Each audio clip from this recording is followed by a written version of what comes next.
We live. Hold on, one second, 1 second. This is my artist right here. Okay. What up, y'all? You know who it is. Your boy JD Kiss, you know what I mean? Right now with Chris John. Shout out to Camden, New Jersey, all my niggas out there. Let's get right into it. BTBTV. Chris John, man. Yo, born, let's get him, man. Yeah. Get him. Yeah. We were off playing. Used to get busy with them guns in my hand. 4 or 5 or a black 9 with a grand in my pocket and beef cool as a fan.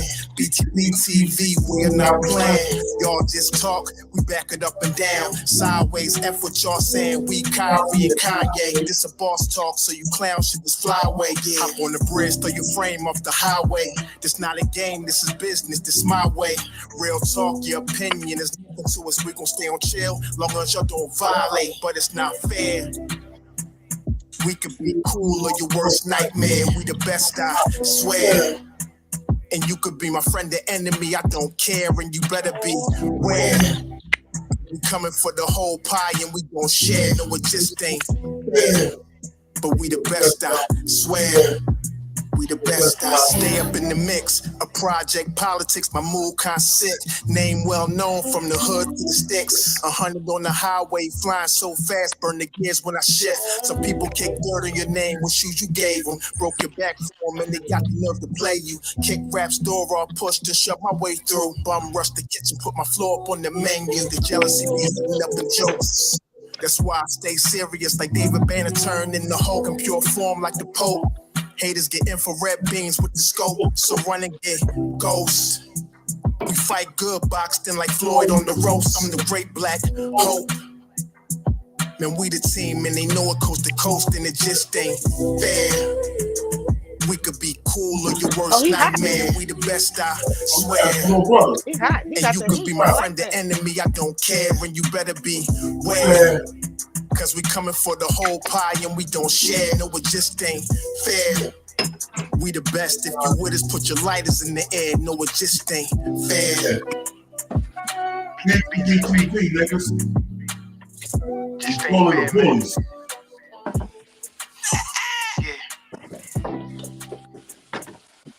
Yo, first of all, peace to the 5% nation of guys and nerds. Salam alaikum, hamdulillah, rahmat to Allah, all the true Muslim brothers and sisters out there. This is the King of New Jersey. This is BTBTV. We bully the bullies. I'm your honorable host, born divine almighty Allah. And to my people, I'd like to say thank you to Mr. Monroe for coming up here. I appreciate you. You know what I'm saying? Hey there. Hey, hey. Shout out to my little brother Stone. You know what I'm saying? For making this happen. Yo, we ain't no Bloods or no Crips. We doing our own thing. BTBTV that started its own game. Like, nigga, what? Let's get it. Let's get it. All right, Queen Peace. Now, let everybody know who you are. You know what I mean? Well, my name is CooCoo Monroe. By way of being the wife of, ex-wife of Shaka Heatley. Daughter-in-law of Clarence Preacher Heatley. Ex-daughter-in-law, but I'm still family, though. Always, you know how that is. Always family, though. So, tell them your story before we even get into your ex-husband's story. Tell them your story. Before you met him, how you came up, where you came up from, and how you met him, and how y'all got to know each other. Oh, well, I'm from Fort Worth, Texas, originally, by way of Arlington, Texas, Agtown, Texas. We call it Agtown, Texas. I know Arlington. Yeah, definitely. Yeah, I'm Agland bound from the east side of Agtown. That's where I'm from, Arkansas to the College Block. So I came up I jumped off the porch pretty early. And so that's why when I met him, it was already understood on the type of person that I was because of the kind of family that I come from. Like, I come from a gangster's family. I mean, you know, my family stood by the G code from my uncles and everybody in my family. That's just how I was raised. So that's the reason why I was kind of like a moth to a flame when it came to him. And he understood who I was, and I understood who he was. And that was just up on first sight. Definitely. Yeah. So I'm gonna talk about your story. So with you came from Arlington. So how many brothers and sisters you have? You come from was your family pimps, drug dealers, or what? Stick up man, and what was they when you was growing up? Hold on, my family is all of the above. I got hold on. Not to incriminate nobody, cause hold on. Don't say no names. Just speak your truth. Oh yeah, I come from a long line of hustlers. Jackals, hey, we did have the jackals, robbers, stealers, check scammers, shit, credit card fraud, shit, whatever. My family tapped their hands into a lot of different avenues, but I had one of the most gangsterous uncles. Gangsterous a lot uncles. of people had to pay a whole lot of respect to. So by me being his niece, a lot of people and I got the game from him. All right, so no joke. So what's your uncle name again? So everybody can hear it. You know what I'm saying? Text my uncle, my uncle's name was Floopy. Floopy. Yeah. Okay. And my uncle, you know, that was just him, and he, you know, my uncle was a G. All right. And I learned a whole lot of things from him growing up and how I was. And I remember being at the age of 10 years old, and I heard him talking to my aunts. And I pride myself on this thing right here.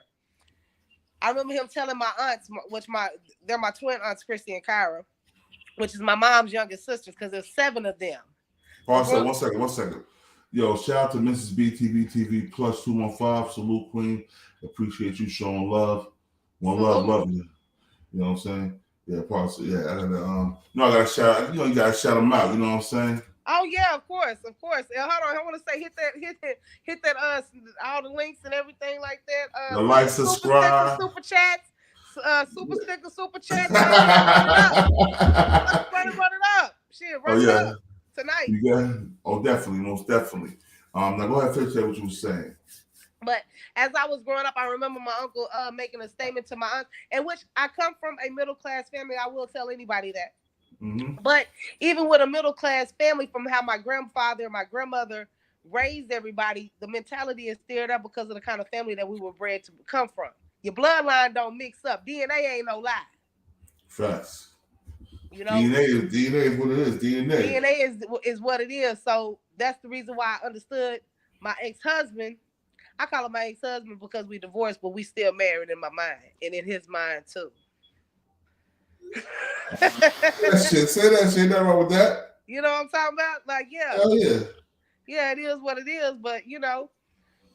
But I learned that from my uncle, and I heard him tell my aunties that one thing he prided himself on is never being able to hear his sister's name in the street. So I made sure that when I started coming up, no one would ever be able to hear my name in the streets because of who my uncle was. So I knew that niggas was always gonna be drawn to me, excuse my French, because of who he was and wanting to be, you know, getting plugged in with me because of who he was. You know what I'm saying? Mr. Peace family. I don't know if she one of your peoples or she one of the people from my side. You know what I'm saying? But peace to the family.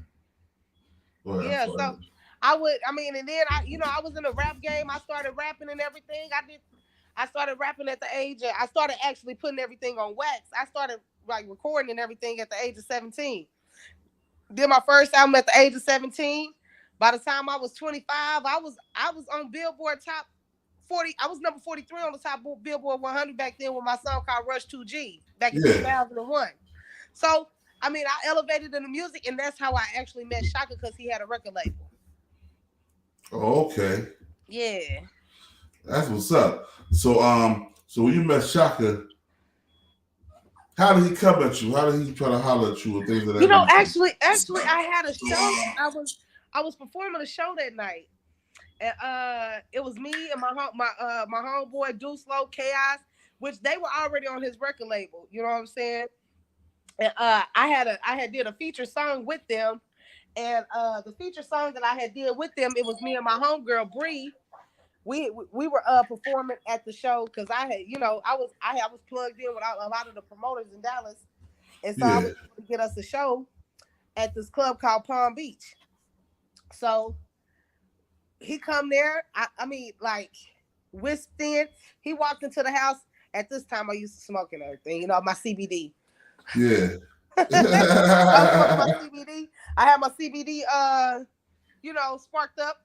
and he had walked in the house, and I kind of looked at him, but I didn't really say anything to him. Now we get to the club and everything. Had another little dude that was there. He was trying to holler at me. He was a little singing dude. He was a little singing dude though.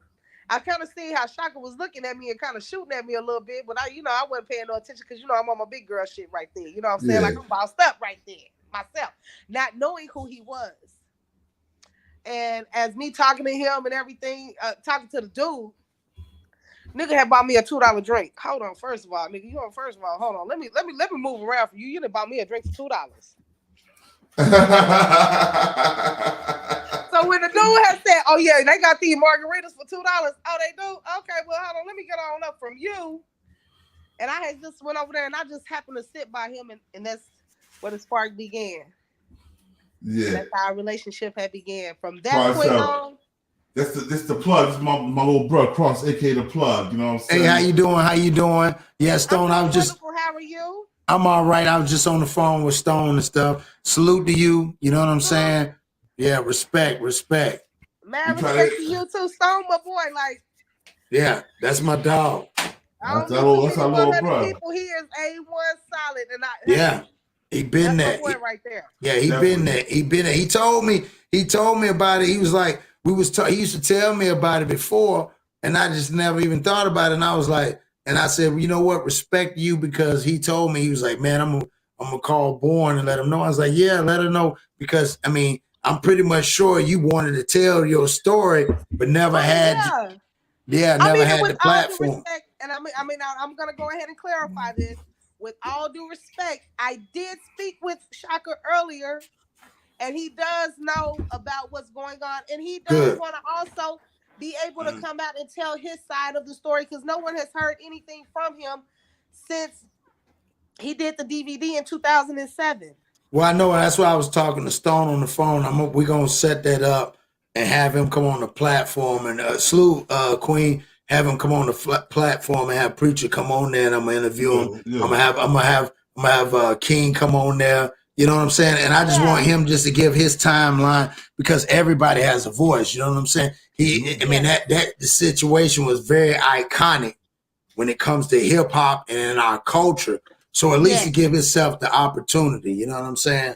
So salute to you. And I mean, and like I explained to him, like I was talking to him today earlier, and explaining to him, because me and Stone had talked about it yesterday, like he wants to come out and explain and talk about everything, because people judge on a different level and don't really know the in-depth story, because people don't understand the different affairs of the heart versus the affairs of what it is that you are structured to do. Right. You get what I'm saying? Right. And that's what I was telling me and Cross was talking earlier. I was saying we're gonna have him on his platform, my platform, and I know other people that's big, like they got a big platform like me too, that he can get his story out through as well. You know what I'm saying? Oh yeah, but I mean, and one thing, he is still very private. Yeah. Right. That's what I was gonna say. Yeah, I already know. And he's still, Well, hold on. I know where you're going. He's still old school, because at the end I already know where you're going. That's why I even told Stone, it's like, he's so old school. That's the reason why his story never got out, because we were raised, man, just because somebody hating, or they gonna say what they say, and just let them talk. But the day and age of what the internet world is, the more repetitive that sounds, it becomes believable.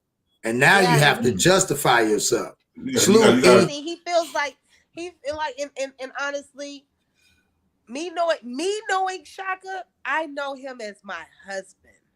Right. I didn't meet him as the street gangster until after we had gotten in a relationship, and he had to tell me everything because of the simple fact of his DVD was about to get ready to come out. So he had to let me know who he was. Right. Because it was about to get ready to come out. But believe me, it is nothing like how back then in 2008, 2000, like how it is now. Now I would be like, shit, nigga, you would have had to tell me within 2 days of this shit coming out. Right. All right, That's so my approach. But before we get more into your interview and your stuff, I want to play his interview from 2007, so okay. everybody can get to know who he is. You know what I'm saying? Cross. Salute, Mr. What's Smith up, Stone. Salute, What up with you? How you doing? What Hey, up? I told you I'm bringing it to the main stage, man. Well, thank you so much. I really appreciate me. Yeah, salute the Stone, man. Salute the Stone for bringing this together and to help, people like Shaka and Preacher get their story out. And we're going to try to help and do what we got to do. And also to put Coco's story out because, again, everybody is too... Cuckoo. She cuckoo, man. She crazy. Cuckoo. Crazy. Okay, Cuckoo Monroe. Yeah, to put her story out there because everybody got a side to it. You know what I'm saying? Exactly. All right, y'all. But everybody who's listening, I want y'all know about the Preacher crew and the Preacher story. Here go his son, Shaka Heatley right now for himself. Right. Yeah.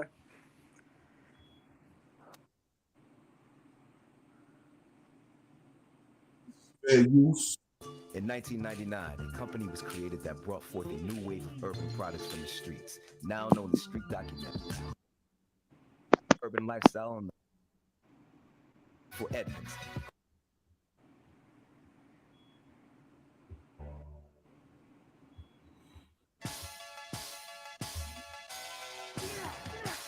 The drug epidemic.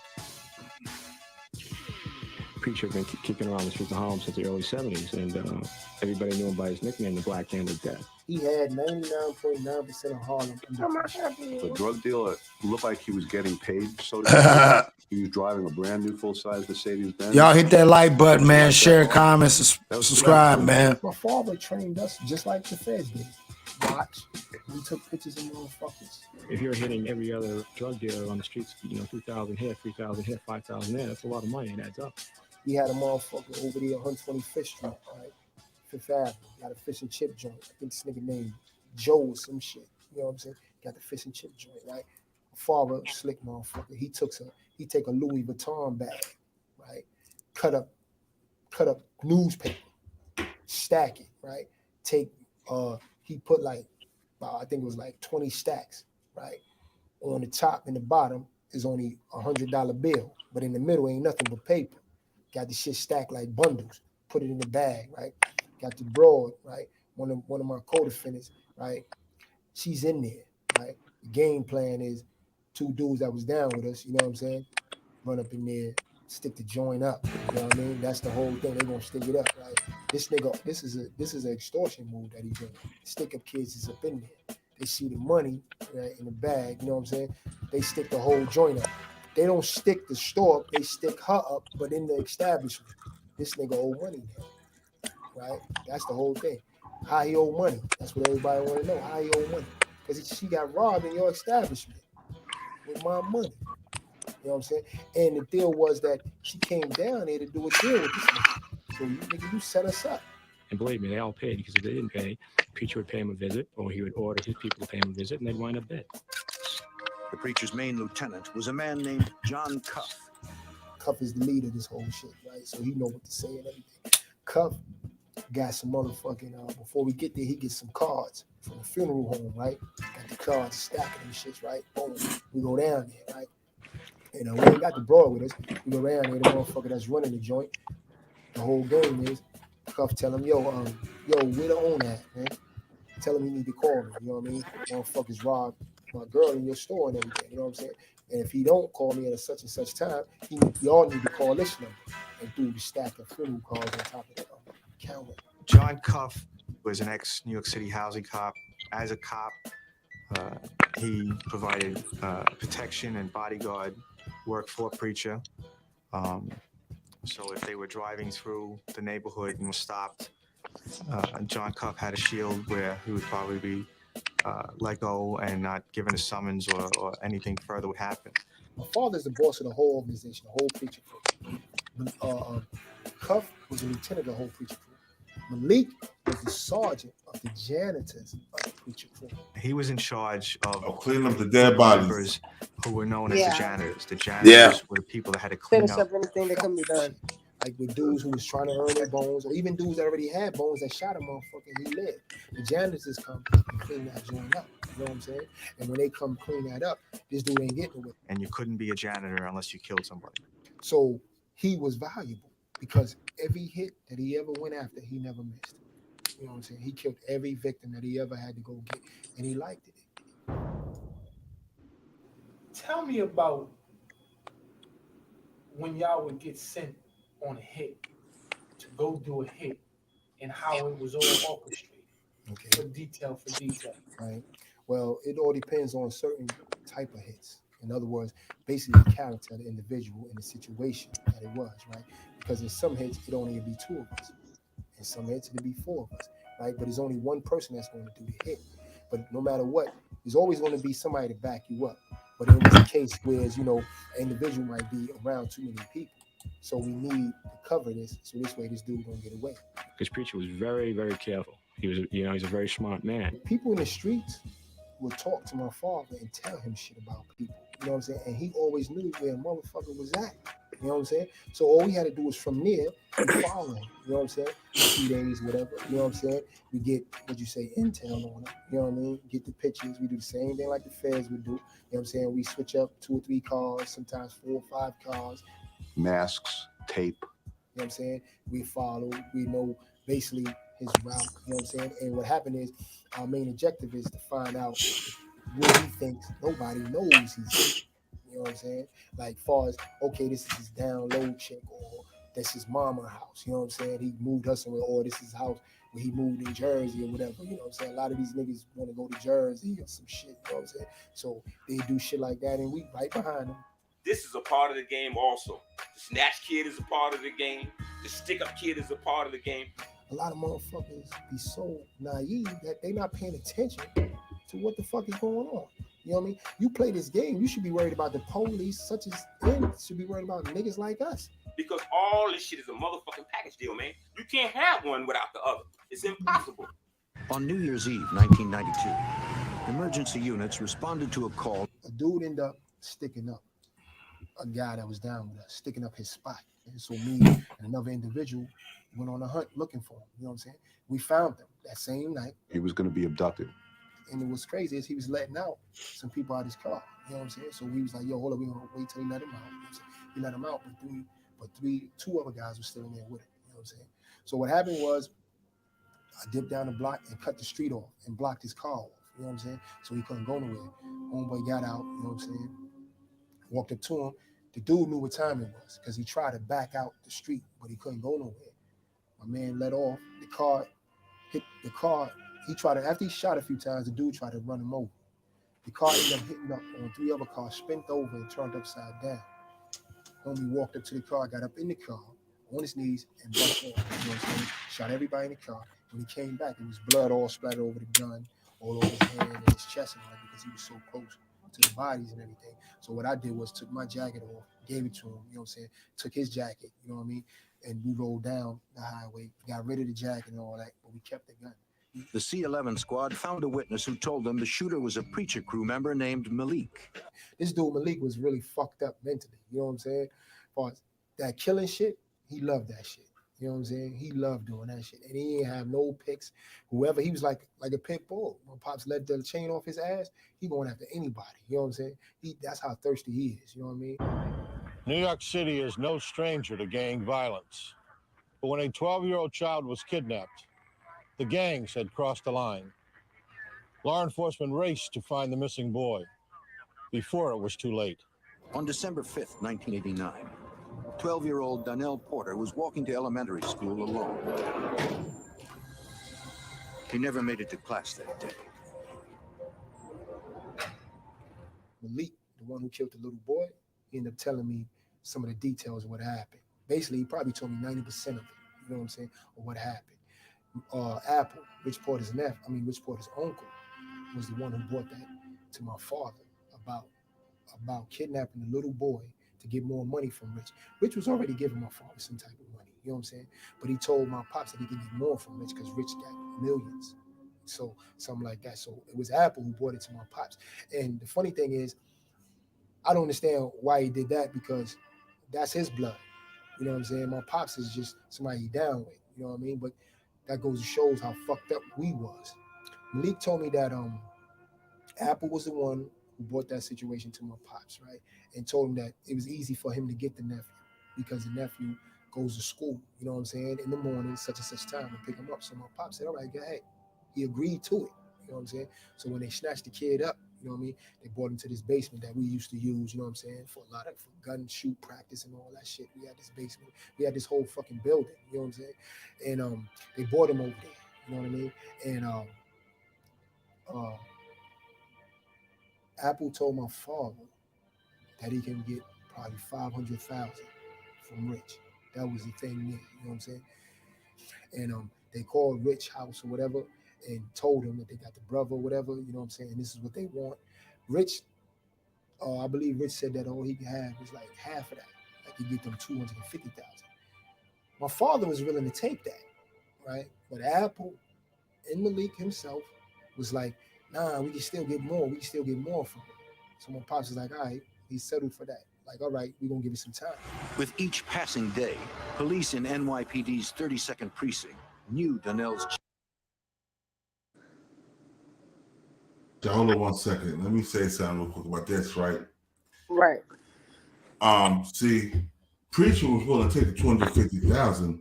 It was Rich Porter's own uncle that was like, "Oh, fuck that. Let's get the 500,000." Right. That's greed. That greed right there. That greed that just showed. Right. That put the whole organization into a problem. You know what I'm saying? That Right. So CooCoo, so CooCoo, I got a question for you, and I know you probably got a lot of stories, but some of these stories, did he even like tell you about some of them that you know that we're watching right now? That he mentioned to you about, like with the basement thing? Because the way he's saying it, see, people don't understand it. And me growing up on the East Coast, and he was only the way I look at it was he just doing what his daddy said do. You know what I mean? Like, it wasn't like he looking at it like no other way. Shit, my old man doing it. You know what I'm saying? Yeah, it was a situation of he loves his father. Yeah, I He could loved tell. his father so much, and you know how it is. You always want your pop's approval, right? And that's the situation that he was in. He was born in it, and he was raised in it, and that's just how it was. You know, I mean, he caught his first B&E is breaking and entering charge at the age of 10. Preacher was locked up at that time, and he came home when Shaka was 13, going on 14 years old. And when he came home, Shaka had ended up catching a charge and got sent to a juvenile detention center. He's been locked up all his life, in a sense. So when y'all was married, did you like? And again, we be talking about this. People don't realize in real life that should be like the real life PTSD, especially what he witnessed. Did you notice anything like far as his anger? Was his anger like quick to go off to you? You know, he was really a calm-natured person, but if he got triggered in any sense, okay, point. I'm gonna tell you a story. And all right, yeah. I want to hear that. We want to hear the story. We were at my mom's house one day, right? This is when he and I first started dating and everything, and we were living together, but this is like 3 months into our relationship, right? Right. My mama had a neighbor, and it was my homeboy named Weezy. Weezy had got full of that shit, drinking and everything. Yeah, the drink, yeah. Yeah, and gonna come over there and knock on my mama's door. Now, Shaka's presence automatically demanded respect because of how he carried himself coming around. Yeah. And the little dude was a little young hothead, you know. So he made the comment to my sister, came to my mom's back patio door, slide door, and was like, "Oh, what, that nigga don't want me in there?" Why he say that? Damn. Why he say that? Shaka stepped outside, got on the porch, two-piece this nigga up real quick. So then, fight breaks out. Now, at this time, I'm not knowing who I am dealing with Right. at this time. Right. Yeah. So question I got for you. At this time, was he at the height of who he was, or was this like as him coming down and trying to calm down? This is after I met him after he had served a 15-year stint after the whole. So he was really in his reform, trying to get out of that transition. Hold on. Before we Now, mind you, he had his brother Dre. Hold on. Before we start, let everybody know that he never ratted on nobody. His father told on him. Yeah, his father told on him. Shaka explained to me that when his father, after the whole situation had happened and they had came down on them, you know, the VA and all of them and the feds had came in on the C-11 squad and everything like that. Right. That when his father had gotten locked up, Shaka was on the run for 18 months. After that, Shaka got locked up September the 19th of 96. Wow. So question I got for you is, did he feel did he feel like his daddy was gonna tell on him, or did he get any kind of idea? He knew, because from what he explained to me is when his father was locked up, you know, they all had burner phones and stuff like that, right? Right. That's when we had the big gray cell phones back then. Yep, I already know. The next the Omni points, not next to the Omni point. Yeah. Omni points, the big jumps. Yeah. So his father had contacted him while Preacher was already locked up. So when he contacted Shaka, he had made the comment about, yeah, you know, that little thing that you had did with that dude up in the park, right? So Shaka was like, what? Right. And he hung up the phone. Yeah. He knew right then that his dad was telling. I mean, you know, speaking on, you know, kind of situations. What was going on. Because at this time, he explained to me this. At that time, he don't blame his father for what he was telling, because at that time he knew that his father was tired. You know? So it wasn't like he was telling to try to get out. He was telling because he needed to get all them demons off of him at that time. Yes. Yeah. And he had I mean, in the way. Oh, she went out. She'll be back. Yeah, she'll be back. Y'all hit that like button, man. Hit that like button. That like, share, subscribe button. Y'all hit that shit, yo. Because we get into the business tonight. Facts. I think her phone might have died, bro. She said she had a phone on charging. You know what I mean? So it might have came out the charger, whatever. Here she go, right? Yeah, hopefully she can get on the computer. I don't know what happened. I don't know what happened, but my bad. But nah, you good. Explaining to me, his father was tired of the run that they were having. I mean, and when Shaka they had ended up catching up with him, and he ended up going there. He said he had passed his father up, and his father had said, "Save yourself." And he didn't really understand that. And he said when he was in the cell, you know, a little ways down from his dad, he could hear his dad singing in there. It's been a long time coming. Damn. But I know a change gonna come. Sing that shit, sure. I mean, but he said that at that point in time, it brought tears to his eyes because he knew what it was. Yeah. That preacher was telling him. Yeah, I mean, because you're thinking about it, after a while, if you're doing it to gain money, and after a while, what is there else? It's like it became it's just something you're doing. It's like, I mean, you talking about, like you said, in the video, they talking about janitors, people that was hired as janitors to come to clean it up. However they had to clean it up, they cleaned it up.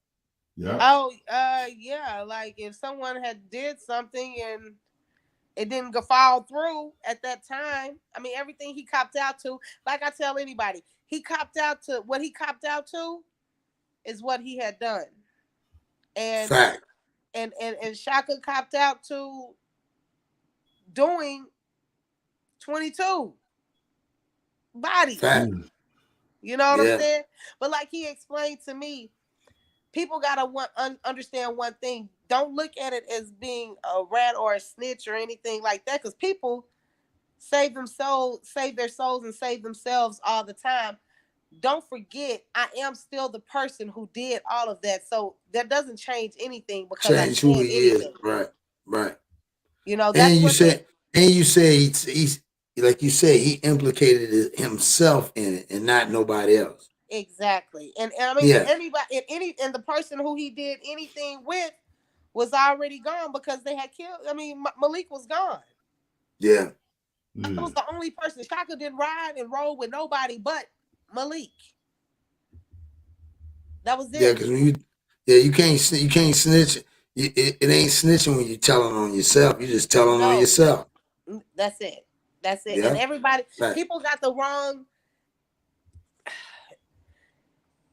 foresight on what it is and how he was and what he did. And people look at his father in a different way on what it is and what he did. Not regardless of what anybody may think about him, Preacher still got life plus 225 years. Right. He was still the head person.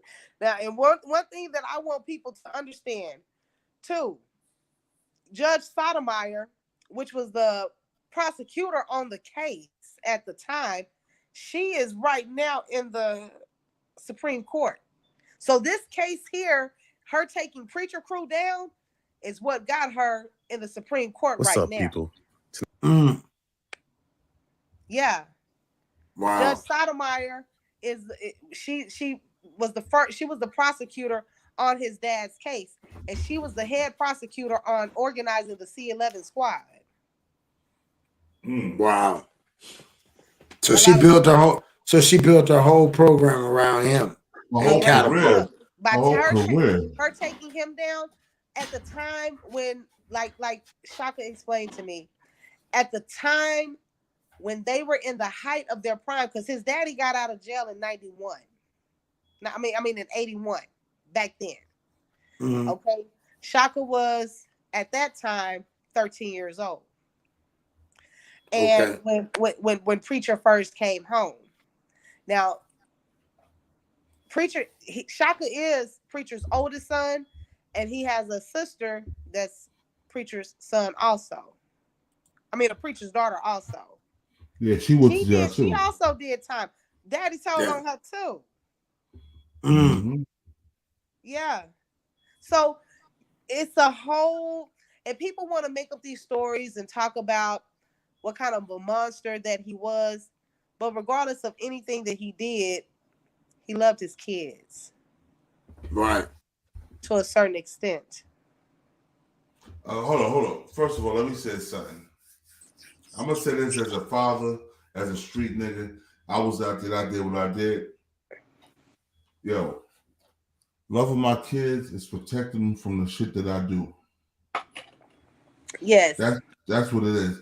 Not throw them under the bus because they're young and they won't get as much time as I'm going to get as a man. Right. You know what I'm saying? Right. So, but you also... I understand.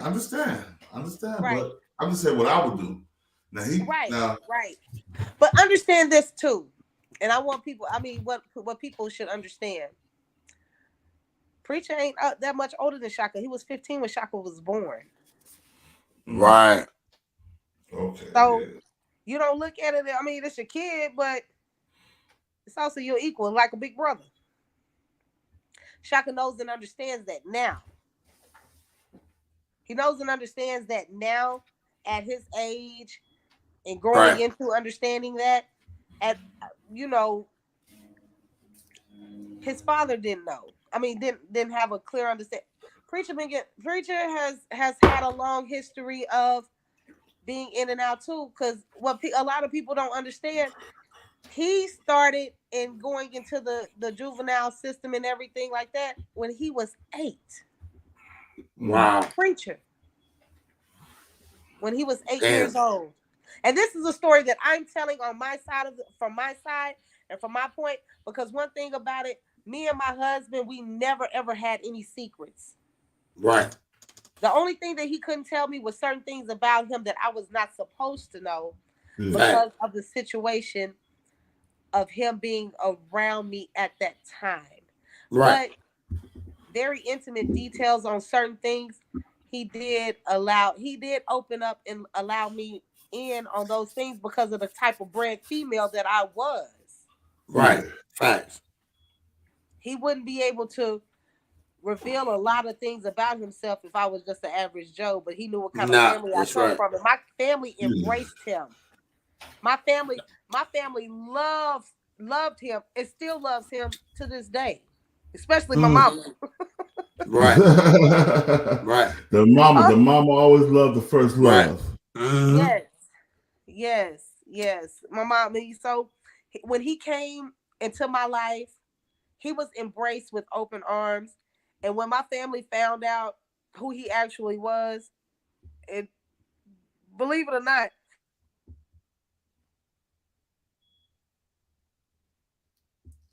she went out again. Hold on 1 second. Yeah, she'll be back.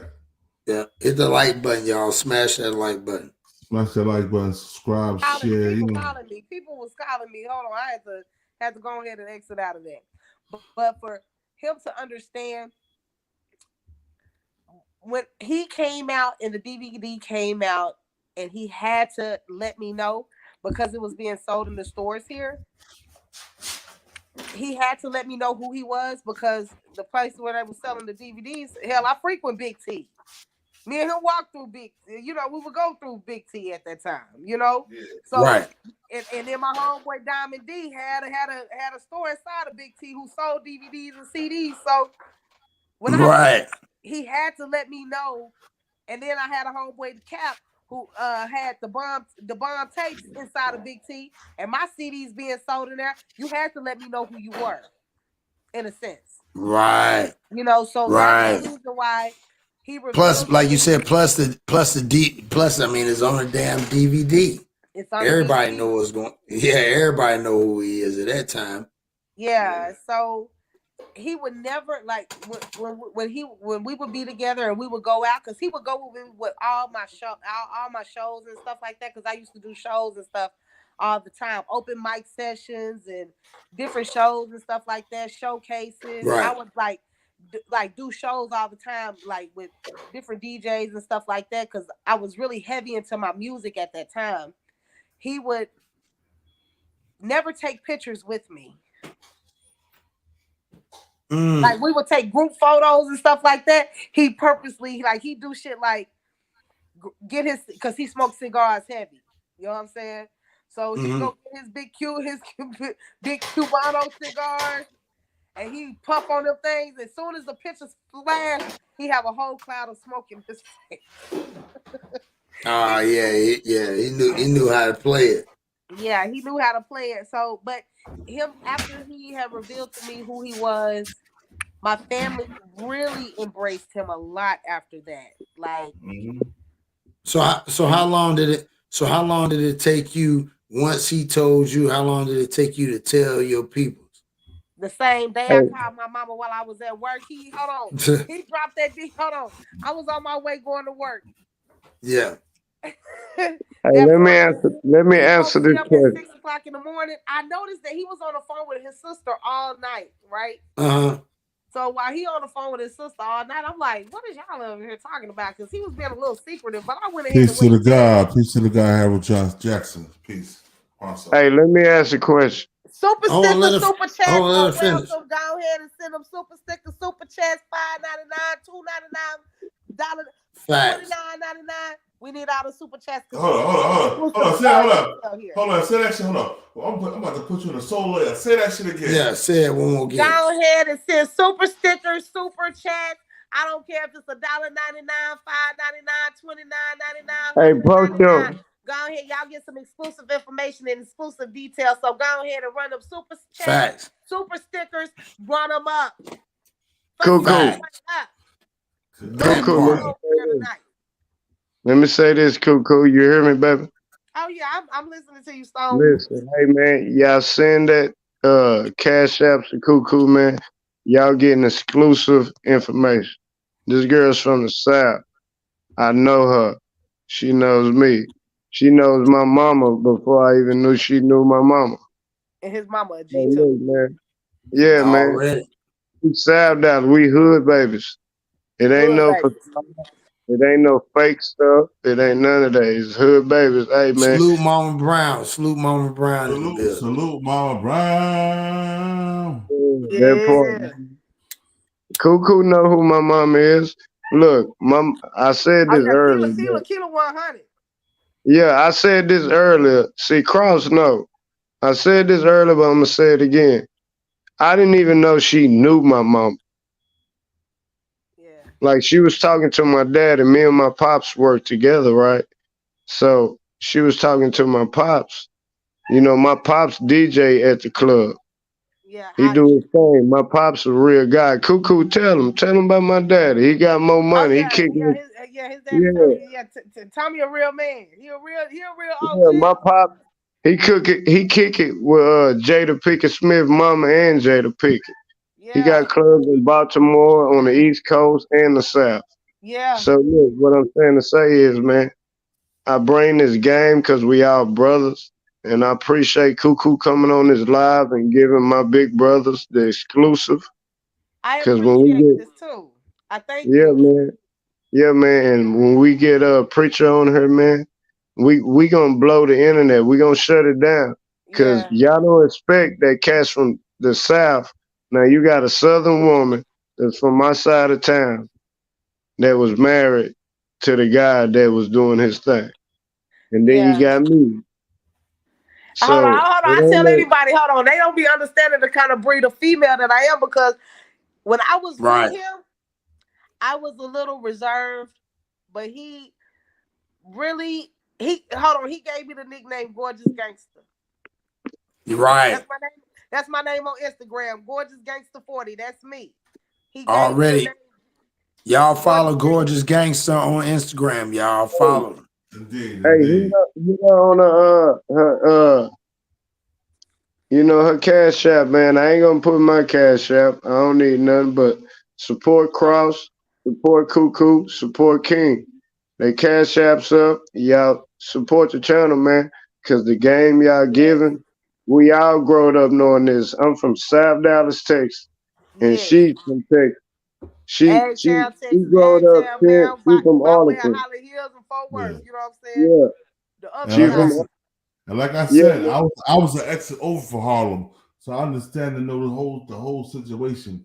Because like I said, when Pay the Fool was going on, we had the E-Port posse in Elizabeth, New Jersey, doing the same thing, and all that shit connected. So that's why I was This is the thing, boy.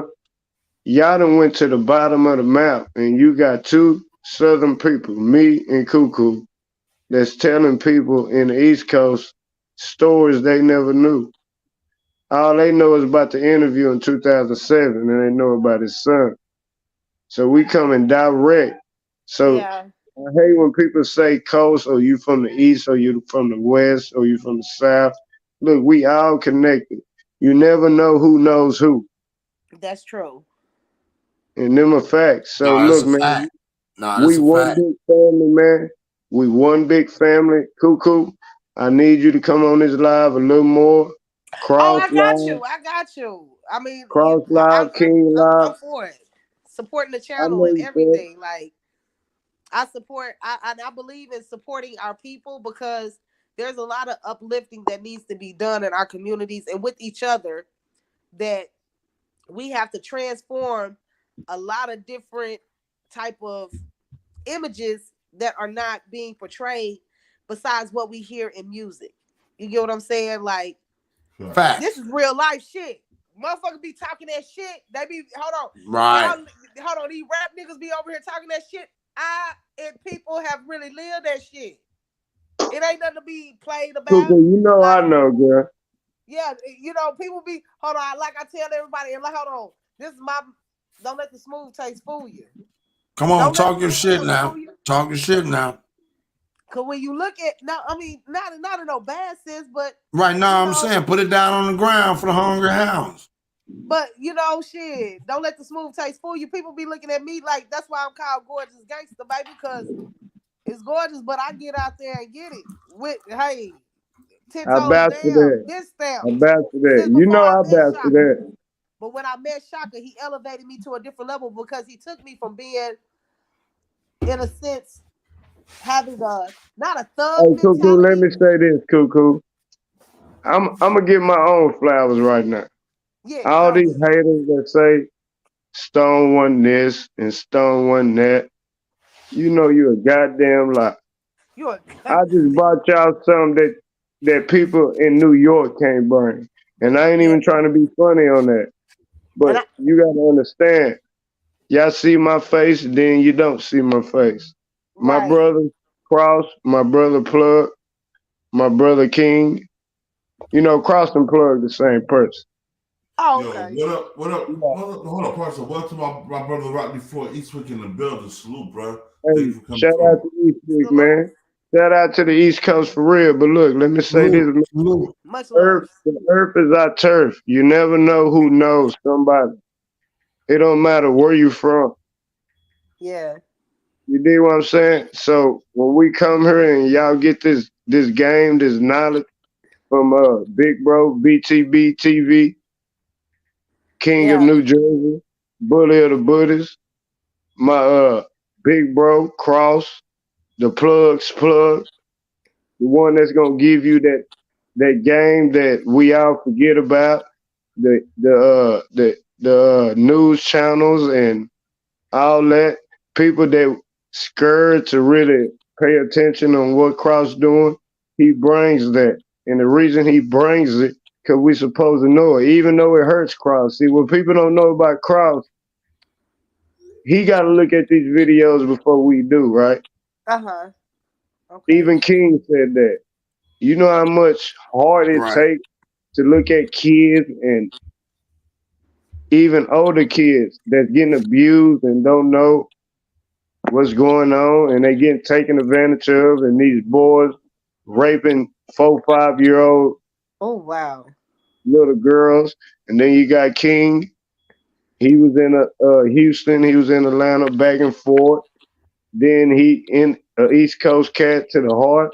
Like what I'm bringing tonight, this is what I want to bring. What I want to bring to the table is network, because you never know who I know. And what I know, I'm gonna bring it to my brothers, because that's what they need.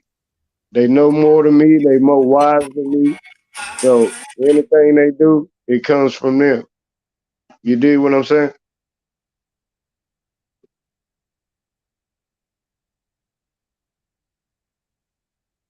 Hello?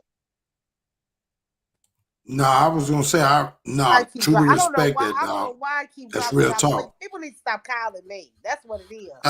Yo, I was gonna say they see you shining right now. They want to call. you shining right now, like $1 million. Wait, hold on. They need to stop. They don't need to call me no more.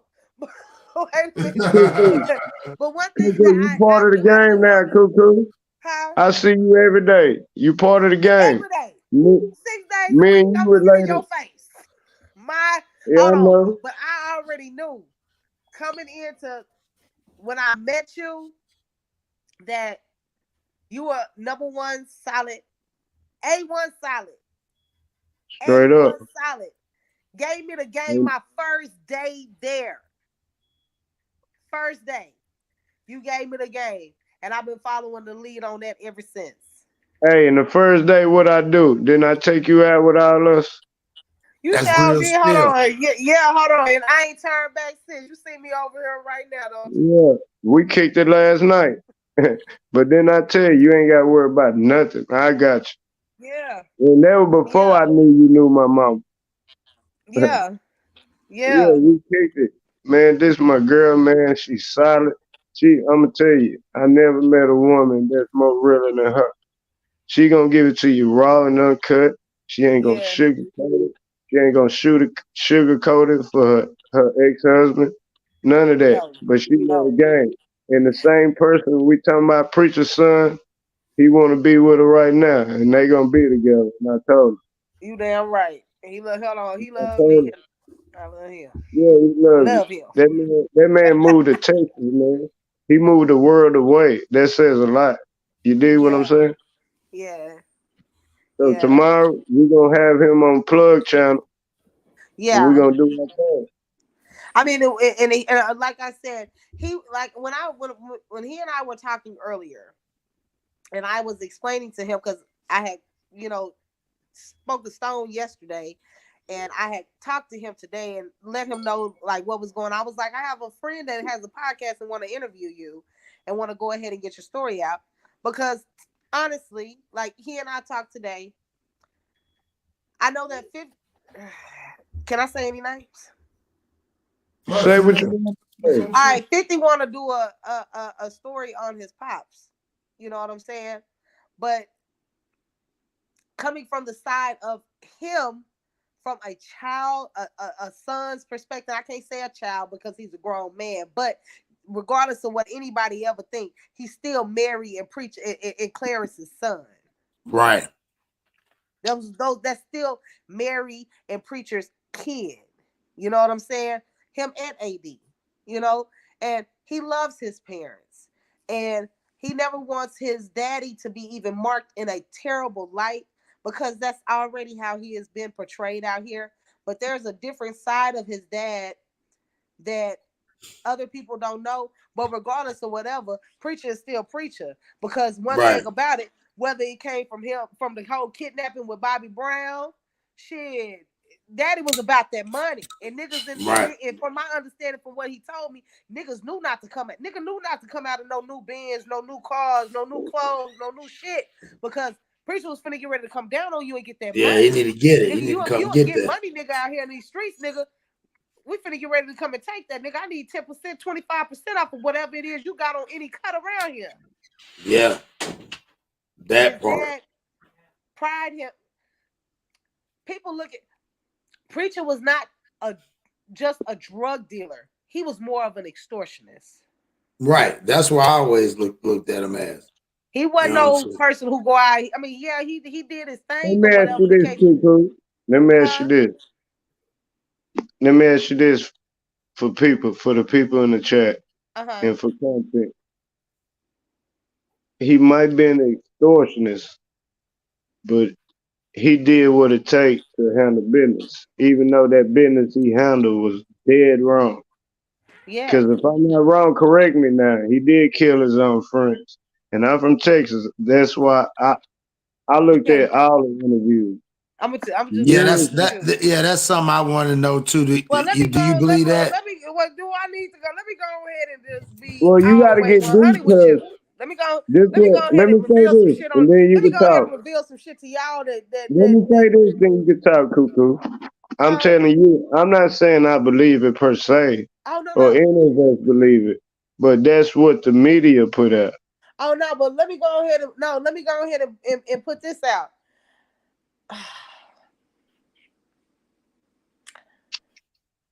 Preacher put a hit out on his own son, Shaka.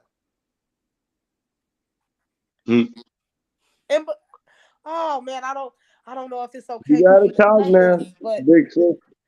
Get it out. You know I'm gonna bring it at you. See, King and Cross, they don't know you like I know you, but I need you to bring it out.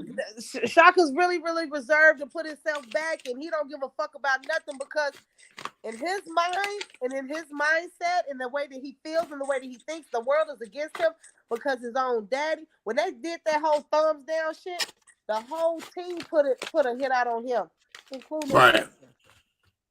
Yo, let me say something real quick. I want to say, everything you saying is real because I remember this shit back in the day in the 90s, when the shit was first started popping. We was growing up. Like I said, where I'm from, we heard all this shit firsthand. It was like he really put a hit on his son. Like I said, he told on his son and he told on his daughter. Yeah. As soon as he got in, he started singing. Most of these killers. They said Preacher. As soon as he got in the back of the cop car. Yeah, but just like Brian Glaze Gibbs, just like Alpo. As soon as these niggas got caught, they started running their mouth. But I got a question. Man, hold on. And what people don't be understanding is Preacher was a motherfucker. Preacher handled business not just in New York. Preacher was handling business from New York all the way down to Atlanta. Right. He wasn't just dealing around. Atlanta, DC, I mean, shit. I don't know if it's okay for me to say this, but shit, Preacher was extorting rape from Hey. Edmonds too. Shit, He's Preacher getting didn't give no fucks. right. If you had that money, you had to come up off that. You had to come off of it. You had to come up off that. Preacher wasn't taking no shorts on shit. He didn't give a damn about none of that. You got to think about it. If a man go ahead and tell on his own motherfucking kids, he really ain't got that much of a heart. But he had a heart. Yeah. Nah, I mean, let me rebut on that. He don't have a heart if you told him on his son. That's just my opinion. I ain't saying I'm right. No, you have what? no heart.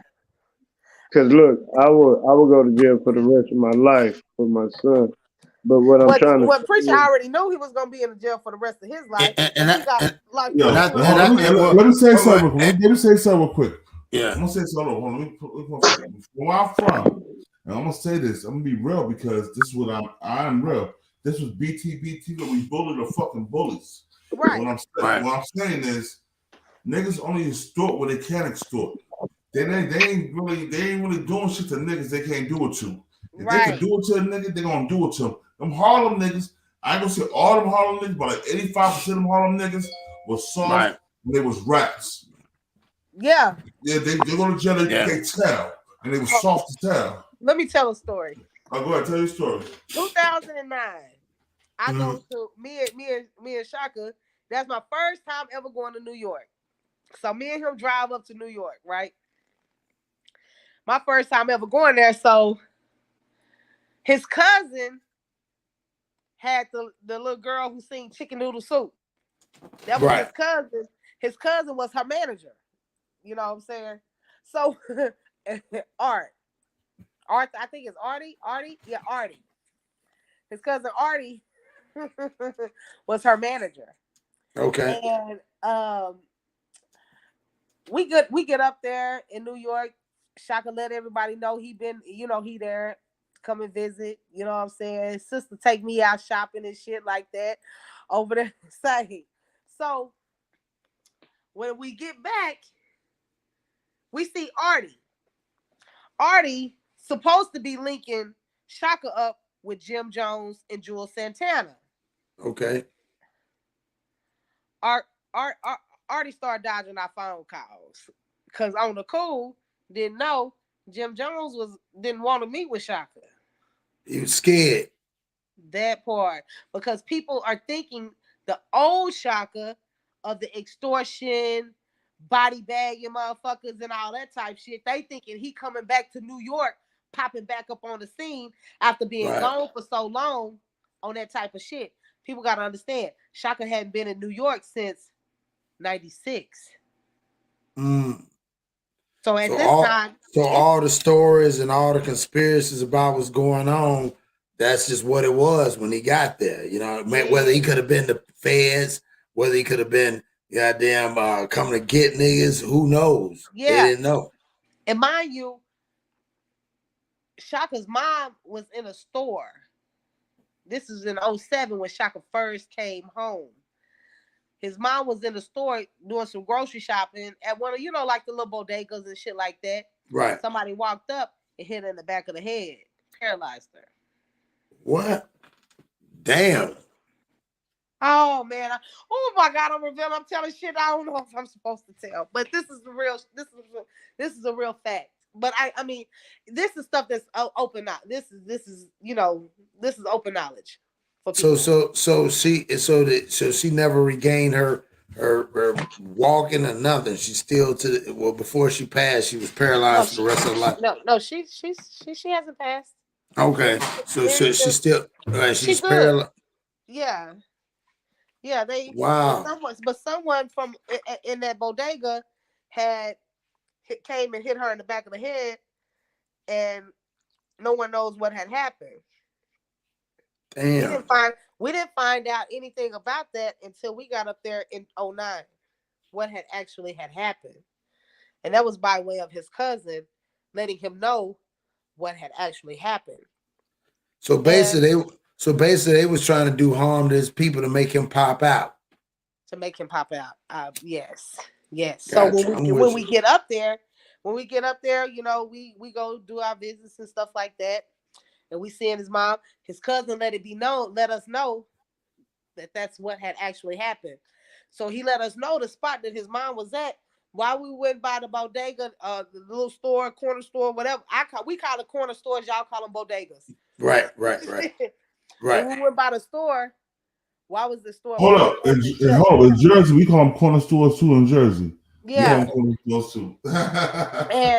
and when we went there and passed by the spot where his mom had, it was boarded up, and his cousin had said that a week after that had happened with his mom, that store had closed. Wow. In 07. And he didn't find out any of this information until we got there in 09. So I wanted to. So do you think at that time it was even the police could have been involved? Like people was working with them to get him to come and throw himself away? Did he ever feel like the police was really fucking with him too? Well, in a sense. Well, not really the police. It had nothing to do with the police. It was more of the streets. Okay.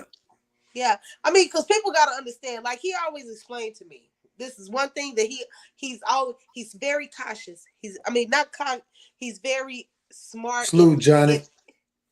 Yes. And he pays a very good attention to detail. And one thing that he does know and he does understand, karma is a dish that's best served cold. He's always said that to me. That's a fact. And like he explains to me, that's where I get a lot of my game from. And he explained to me this. In order for him to be able to live and understand a certain part of life, he knows where he's going to have to stand at.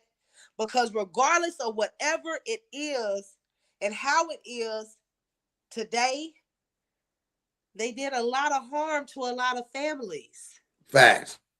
And so with him doing a lot of harm to a lot of families, they got kids, they got uncles, aunties, cousins, grandkids. Yeah. I mean, and that revenge never lies. So he looks at us, a person we live in a society now where it's all about making a rep for yourself. Right. And what bigger clout could you get off of doing something to him? Yeah. Yeah. So in order a person, they bodied Alpo with 50 bullets in his fucking truck. Understand that. Yeah, get back as a motherfucker. And he did that to Rich Porter in 1989. Yeah.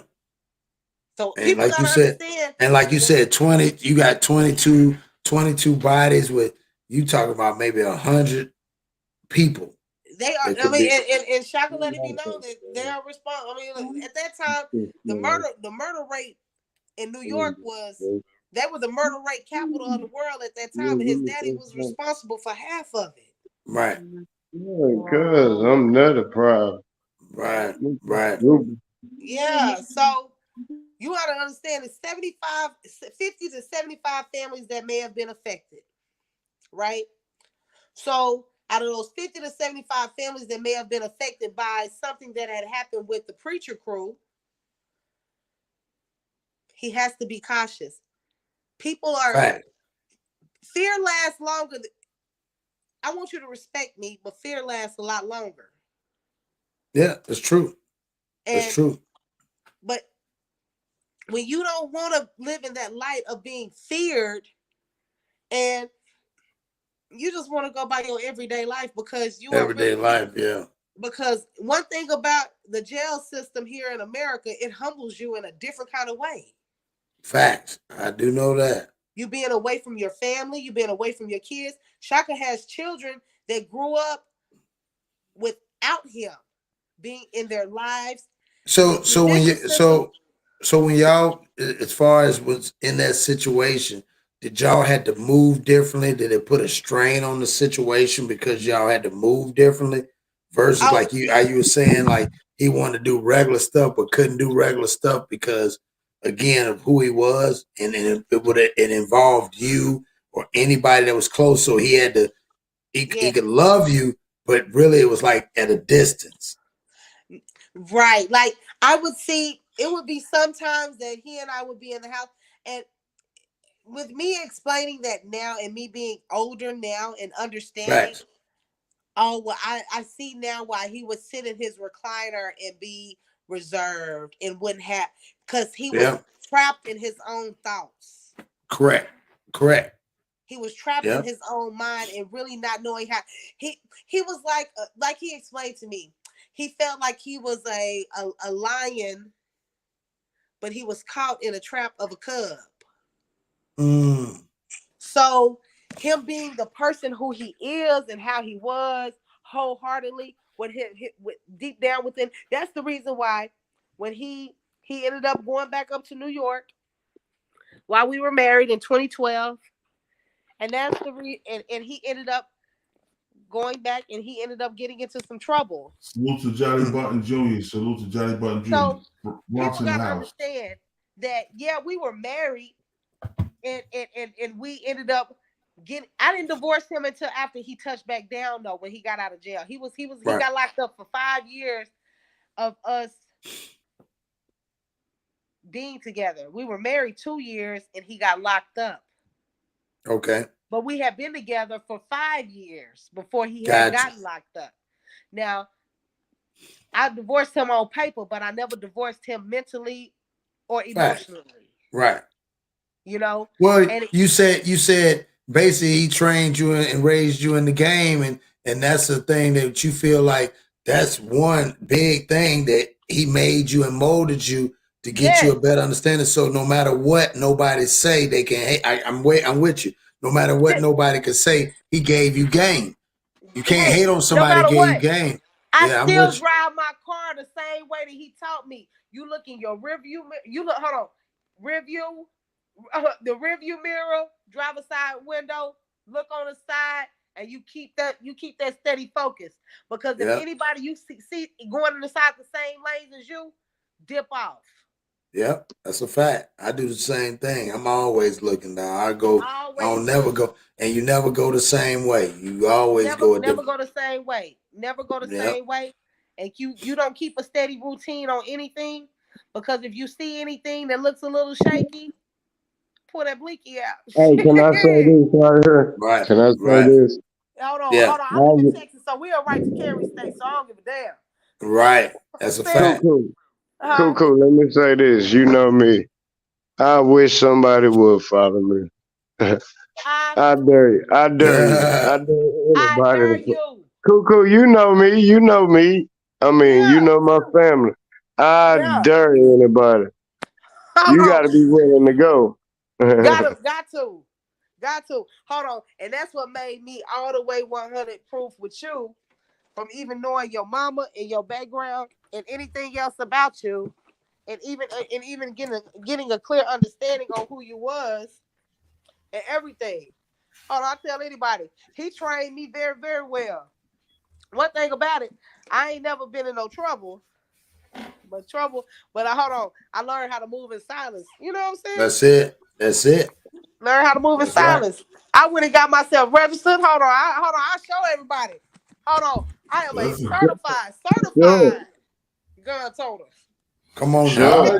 I'm licensed to carry. King, I tell you, I'm gonna bring the party, King Cross. Hey man, ain't nobody the best for me, and she already solid. Can't nobody tell me nothing about Cuckoo. Like I say, man, God working mysterious ways. Me and her click day one when she was nervous at the job. And I said that, what I tell you, girl, quit acting like that. Hold on. First of all, let me say something. You always taking credit for niggas, yo. I feel you always doing it, bro. Hey, hold on, King. I feel like hot side now. You better leave me alone. But look, King, hold on, King. You think you bullied the bullies? Hold on. Let me get the answers out. You bullied the bullies, right? Yeah, you know that. Okay. You know it. But I ain't said, she said it. I did. Hey, oh my bad. Look, hey, Cross. Right. How many lives we been on where they said that know me in real life? I didn't say it. They said it. So if I like a little brown nose and sometimes, don't stop me. Little razzle dazzle. You said brown nose. Yeah, right, little razzle dazzle. Little brown nose a little sometimes. Sister, you already know what it is. Just because I like little brown nose, I like floating. Cross made me famous on YouTube. I can go on anybody. Nah, he did. Cross, now, come on now. Don't act almighty. I can go on any YouTube channel, any channel I jump on, crossing my line. They act like I got a channel. Man, there goes Stone. Stone this. Yeah, I work hard for that. Yeah, you on the plug. So You on the plug. Yeah, I'm with my big bro plug. You on the King channel? You on the King of New Jersey channel? You know what I'm saying? Yeah. Man, you already know that, King. I don't even know why you said that. You're not giving me my flowers. Look. Hey, just know. But listen, King. Hold on. This ain't even a cross. This the King. Now, I put you on the phone with a person. I'm from South Dallas, Texas. A girl that know my mama. I didn't even know they knew each other. And I was kicking with her before she even told me. Took her out, told her quit being nervous at the job. Hey, you riding with us. And she had the time of her life. Look here, man. The earth is my turf. You never know where I'm at. I ain't just a damn South cat, man. I'm on the west. What you mean? I'm on the Midwest. Look, see, it's one thing for these cats to talk, right? But it's a whole nother to show. See, I've been showing. You know what? King, you just got shown today. Say. Cross I already know, but King is my guy. King my guy. He like the hot side and this, that, and the other. Talking about I ain't know Queen Latifah song the other day. So what? So what, King? Yeah, I got a hot side, man. Say it again, girl. Yeah, you thought I was gonna forget? Yeah. Shout out Willie D, man. I ain't a bitch or a hoe. Tell him again. Hold on, I but go this way one, back with Willie D when he had bald head hoes. Don't nobody know about none of that. hey, they don't know nothing about bald head hoes and controversy. Hey, what Willie D say? My grandmama paid tithes and picked up church for the folks and still died broke. And Willie D is a sucker ass nigga. Man, shut up, King. Anybody listen? Here we go with that. Here we go with King talking shit again. No, that was King, dude. That would make King great. King don't mean what he say. I mean everything I said. King, you don't even know. Hold on, now we can have a debate because I love Willie D. Get on him, big sister. Get on him. I need you. Because he always talk a lot of stuff. I got somebody for you, King. I got homegirls, boy. Where Willie D is for us here down in the South. Now, you got to understand. Before we talk, listen, I lived in Houston, Texas for years. You lived there. She was born there. He was born here. I was Pep C bodyguard. I was Pep C bodyguard. Yeah, you talk about the bodyguard part, but we telling you what we know for sure. So get on the know. At Miss BTV, he started that shit. They started that shit. Young Texas kids coming up. Ghetto Boys is the minority of Texas. Dirty South rap. Understand? Yeah. People don't understand paying homage to the Ghetto Boys.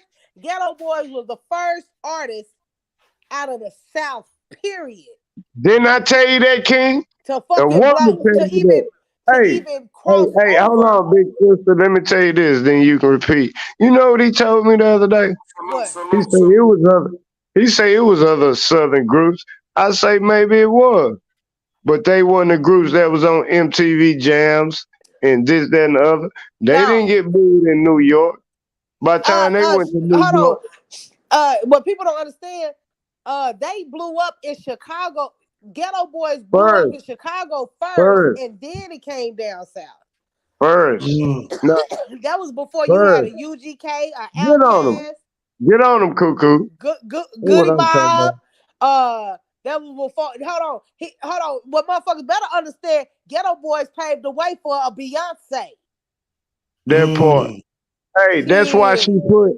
Hey, see, this what they don't know. I'm talking about Suave House Records. Yeah, Suave House, yeah. Kingpin, Big Mike. Yeah. Yeah. Say, Big Master sister. P, all of them. Big sister. That's why they What better they not don't ever. know, what they don't know, if they watch Beyonce video, she had every Houston rapper in the video. Yeah, and yeah, I mean, Look, from Bun B hey, to remember Slim your boy in Thug. the East Coast? His name Jay-Z, if I ain't mistaken. Oh, he Yeah, was so shut your ass up. pimpy, You man. know the nigga named Jay-Z. Yeah, my bad. You know, King keep messing with me, so I gotta come at him back. Now we gotta pay Yeah. homage to Jay-Z too. Yeah. So hold Yeah. on, I'm gonna tell you when I fell in love with Jay-Z was I ain't gonna even lie, was 1998, and that's when he brought out The Streets Is Watching. Yep. DVD. Facts. Now he Can't was knock one the of hustle. The Can't knock Streets the Is hustle. Yep. When I Can't watched knock The the Streets Is hustle. Watching.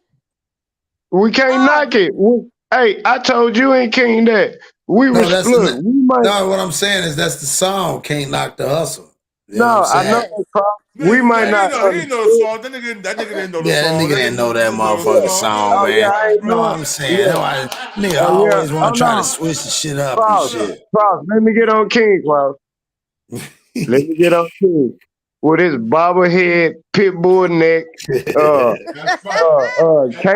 face looking at.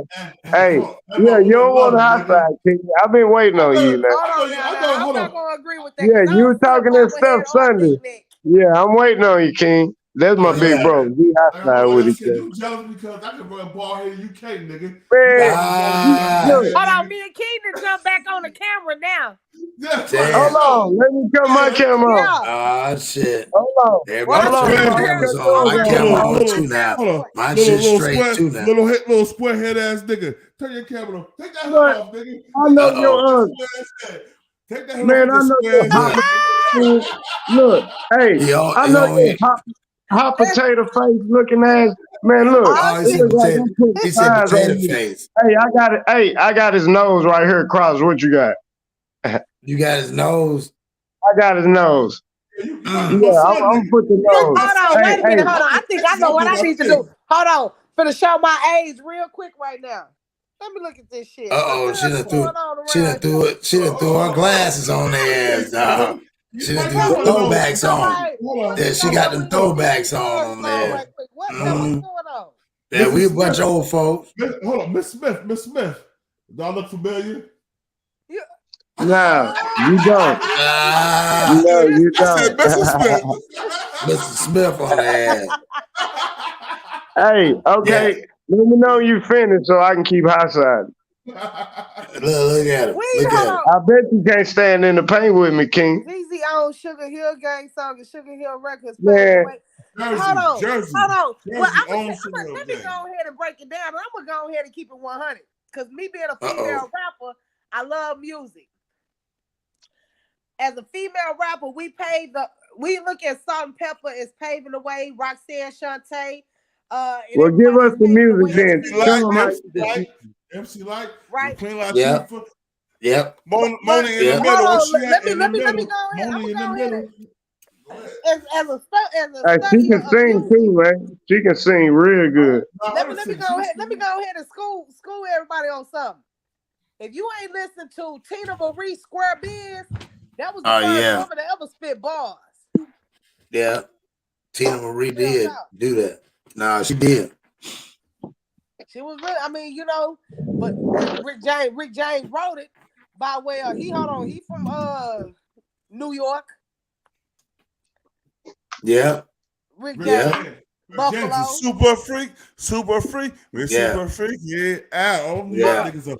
All New York, they suspect. Everybody I mean, hey, where James get his breakthrough at? Hey, Cuckoo. Where did Rick James get his start at? Performing with Prince in Dallas, Texas. Before y'all even heard any of them songs. That is a fun fact. That is true. Before y'all even heard any of them songs that y'all talk about right now, it was sung in Dallas, Texas. Facts. Same place where I can't that motherfucker me perm with them bangs and he whooped his ass. Say whooping her ass. around there putting hands on him, hands and feet on old girl. Addie Mae, she was getting violence, but nah, yeah, he was putting his hands on Addie Mae. Shout out to Ike Turner. Rest in peace to Ike wait Turner. a minute, I'm gonna be honest. Hold up. The first nigga that whipped the bitches to stardom. You know what? That's a real say. People don't understand. Yeah. Hey, my big sister say, hey, this what my big sister say.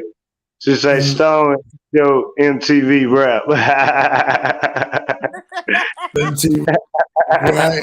Stone wasn't even old enough to watch MTV rap. His mama had him on Nickelodeon. Fuck that. Nickelodeon, I watching the box. I watch the A and B channel, Jay. I ain't that young, boy. I'm finna be 37. I watching A and B channel, Jay. He said Nickelodeon. Hold on. Yeah, he look like a Nickelodeon. BET After Dark. BET After Dark. Hey, Donnie Simpson. what they know about? My bad, Cross. No, I said Donnie Simpson, dog. No, hold on. BET After Dark was that nigga, that crazy nigga, Crazy Sam that was on MTV. What they know about Flavor TV? I'll say Flavor TV. That's our shit. Yeah, they ain't seen nothing until they seen Flavor TV. That's our shit. Now. Oh yeah. Yeah, BET with Donnie. That's what it was. Queen BET with Donnie. Hold on, I remember BET After Dark. They had this one artist out of Alaska, and he had a song on there saying, "Tell me what that thing smell like." Y'all don't remember? Y'all don't remember that? No, I don't remember that. I remember it. Damn, tell me what that thing smell like. That's wild. I might. He had the classics. Looked like he was coming out of igloos and shit. Yo, BT damn, Jay, I ain't know. They had that shit. They had that who's old boy name? That mystical video. That shit was uncut on BT After Dark. Shake that ass. Yeah, shake that ass. Yeah, that was the jam. That was the shit back in the day. Hold on. But who broke the record was Nelly when he brought out the tip drill video. Yeah, tip drill.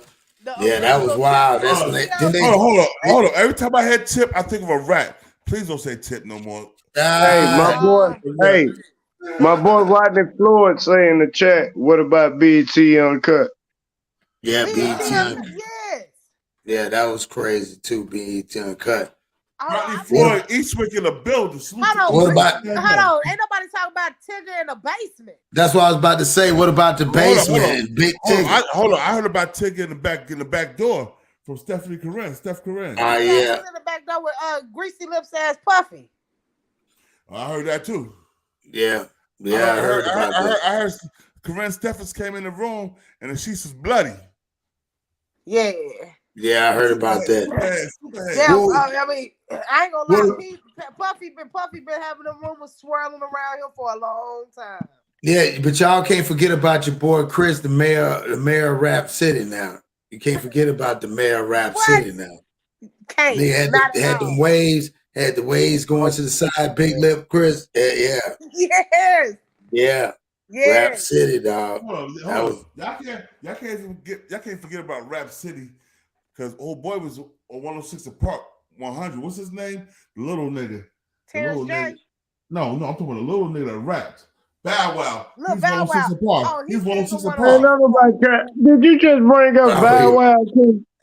You about to tell me you just brought up Bow Wow. I'm gonna tell you, it's a video. It's a video of Lil Bow Wow and Omarion. Yo, Rodney Floyd, I know. We from the same area. We talking about the 6667 guy.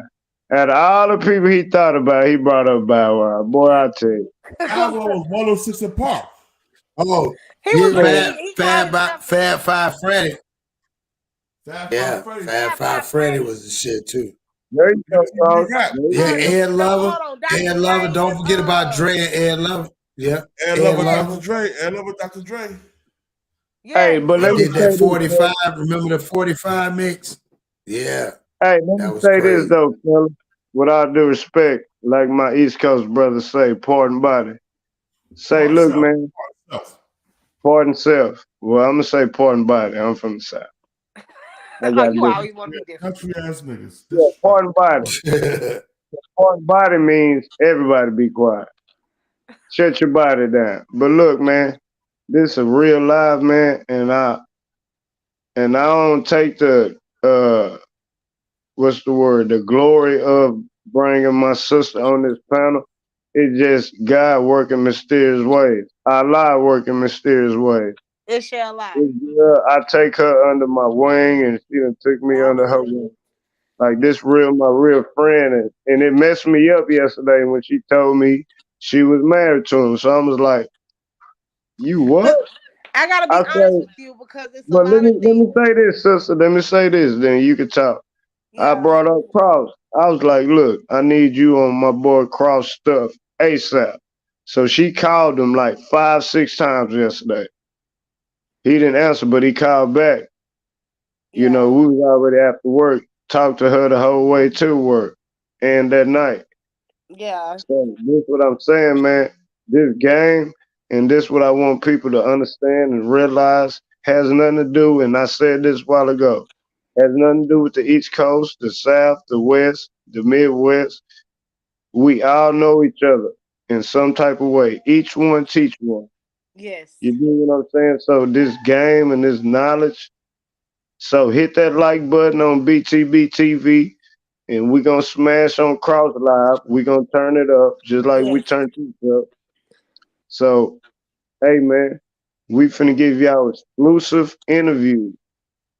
Cross, I ain't never lied to you, boy. Have I ever lied? Nah, When you it on comes, it? yeah, because you my big brother, nigga, and I love you. But You listen, already man, know. listen to this. I really look up to Cross. I told that man, listen, big sis. I told that man I would never get on live. Am I lying, Cross? No, you said that. He told me I was. I say bullshit. Mm-hmm. But so I don't know. To this day, I don't know how he got me on here. But when I talk to my brother, we talk about, you know, real life stuff. And the conversation we have I told all y'all niggas to get on live. Get on his ass, boy. Go ahead and speak Don't for say me, that Queen. shit. Talk that Talk shit. that shit. Now, I told y'all niggas to get on live. Y'all niggas was just posting videos. I mean, y'all niggas get on live. I got a question, boy, since you said that. What if I start a channel tomorrow? You already started a channel, nigga. You say post, nigga. Well, I got a channel, but Yeah, all right. that's how I feel. I want my brother Cross to do his thing.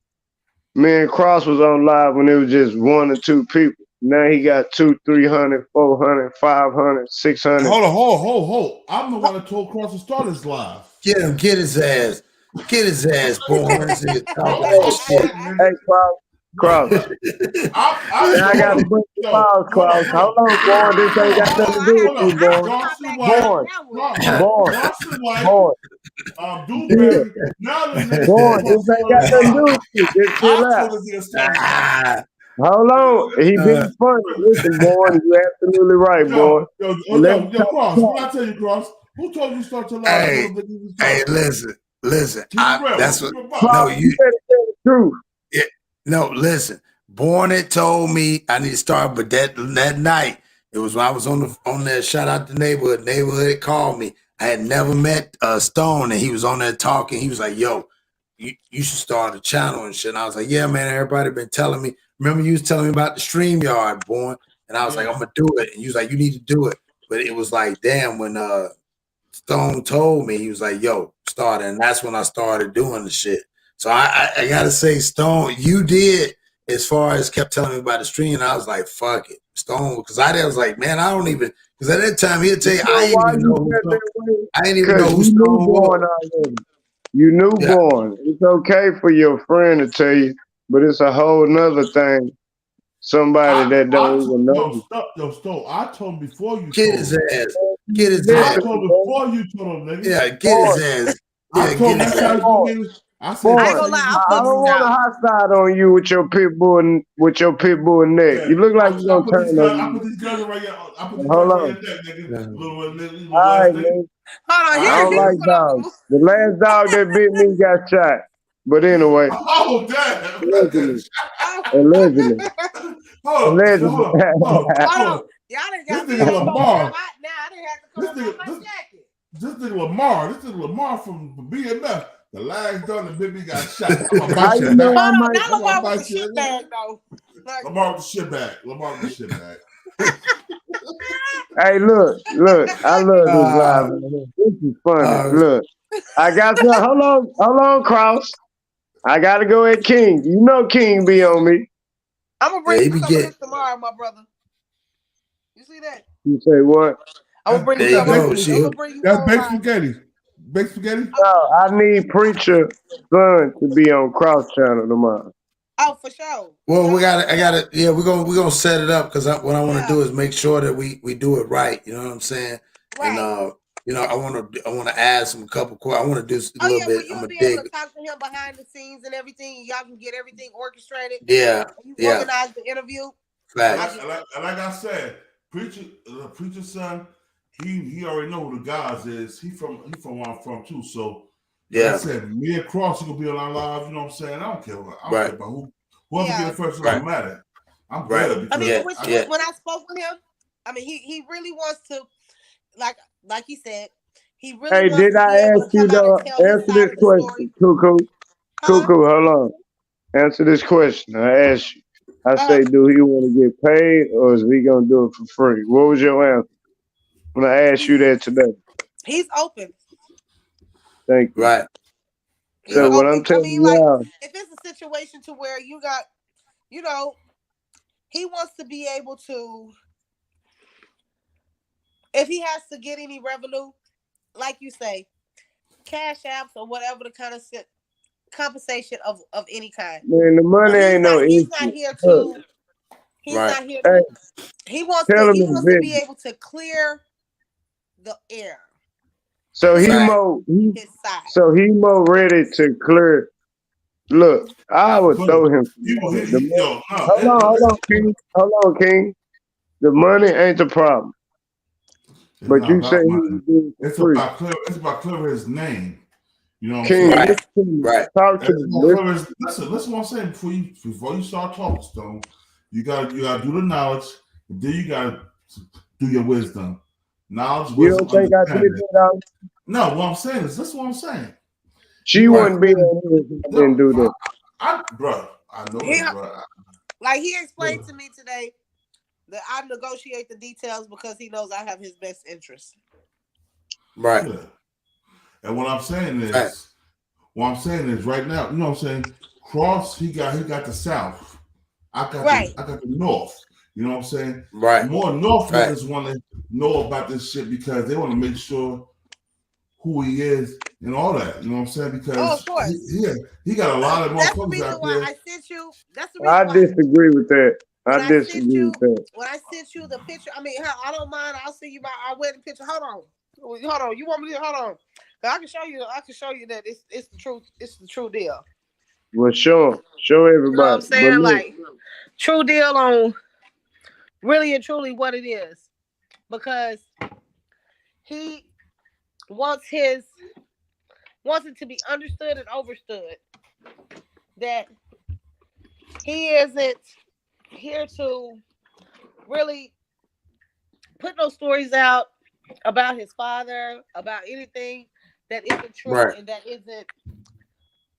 No one would understand him and them and their story because he doesn't want to hide anything. I'm sorry.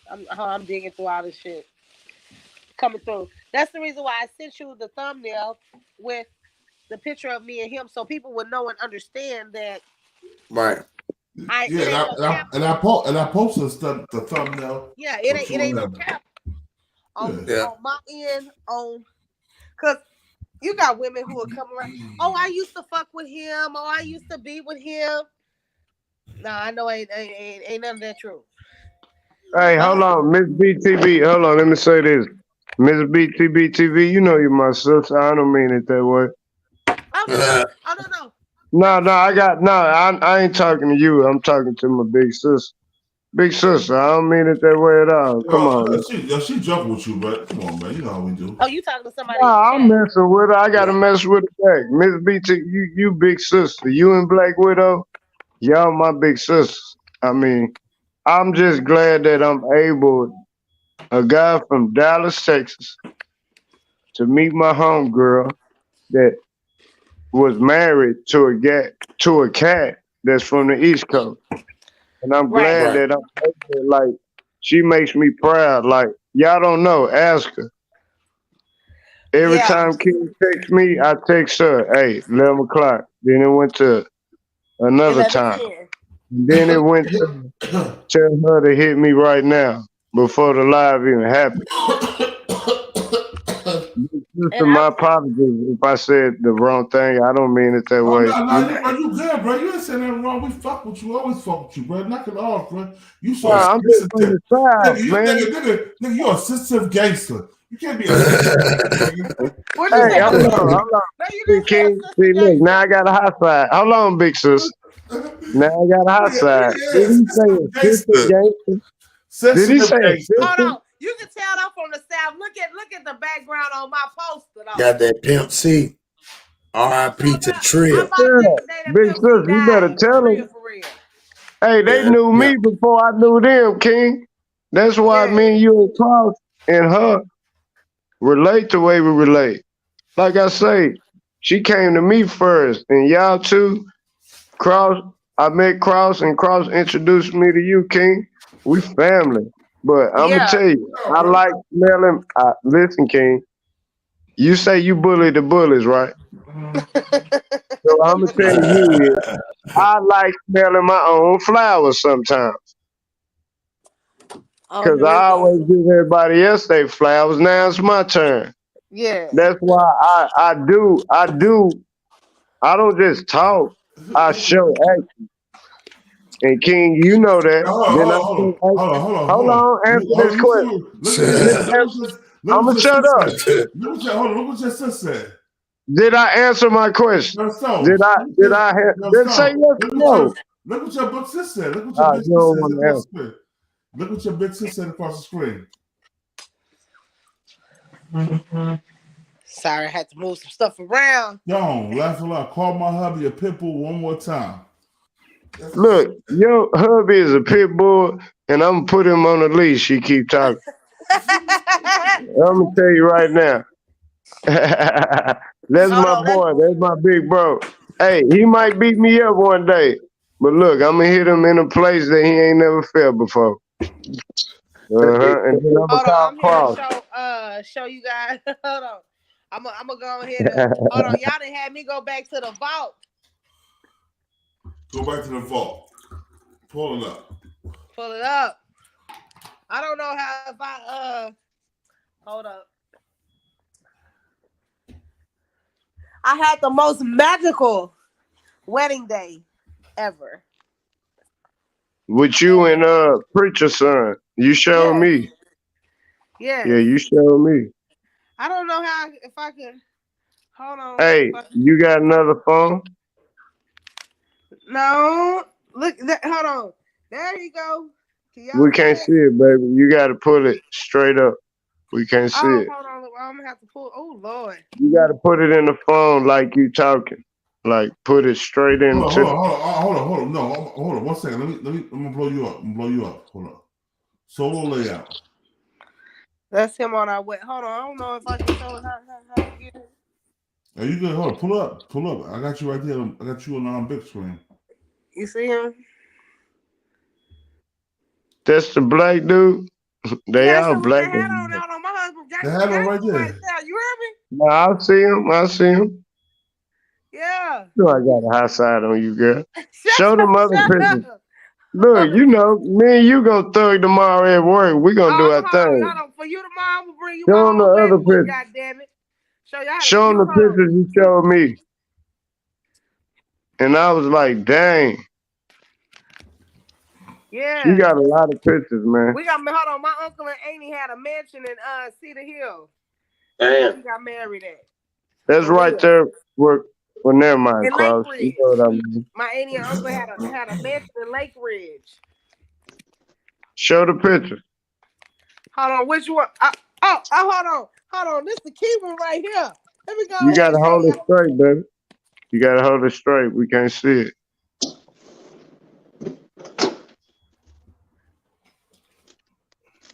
Hold on. Yeah. Oh, that's y'all kissing. All right, players. All right, players. Hey, man. Hey, man. That Hey. was my husband. That's Cuckoo.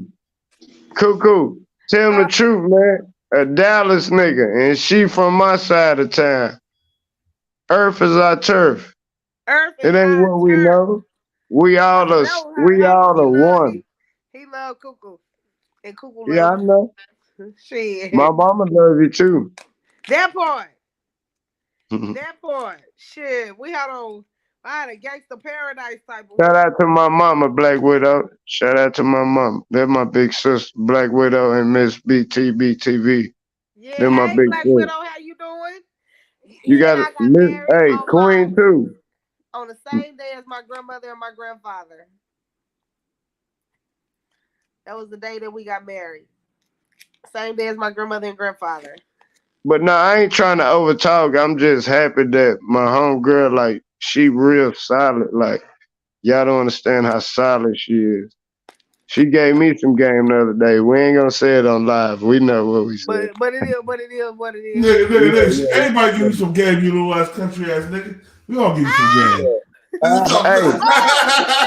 Hey, No, hold on. on the real, hold on for a minute. I got a question on the real. So you said y'all was married. So y'all got married, but you really was with him for 2 years, and then in 3 years he was locked up.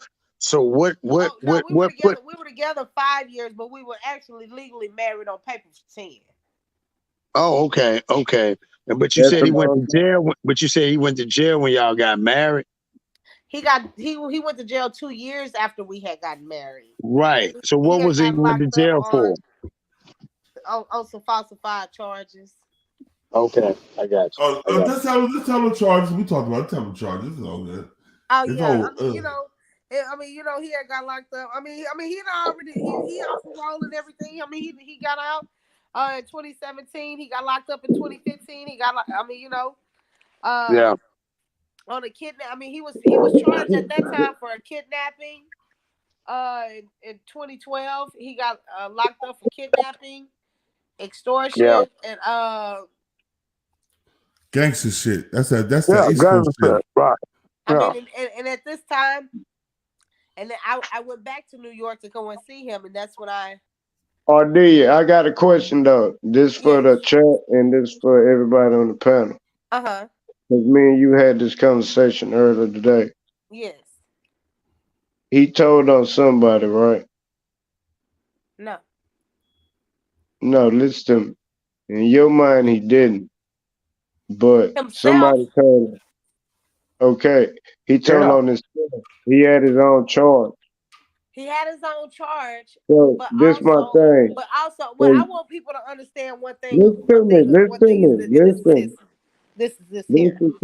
and I'm gonna get it out, and then you gonna. No. What I mean by that is. So he not a rat. He had only done situations with Malik. But what I'm saying, Malik was already dead. Listen, was he a rat on his own case? Did he have any co-defendants?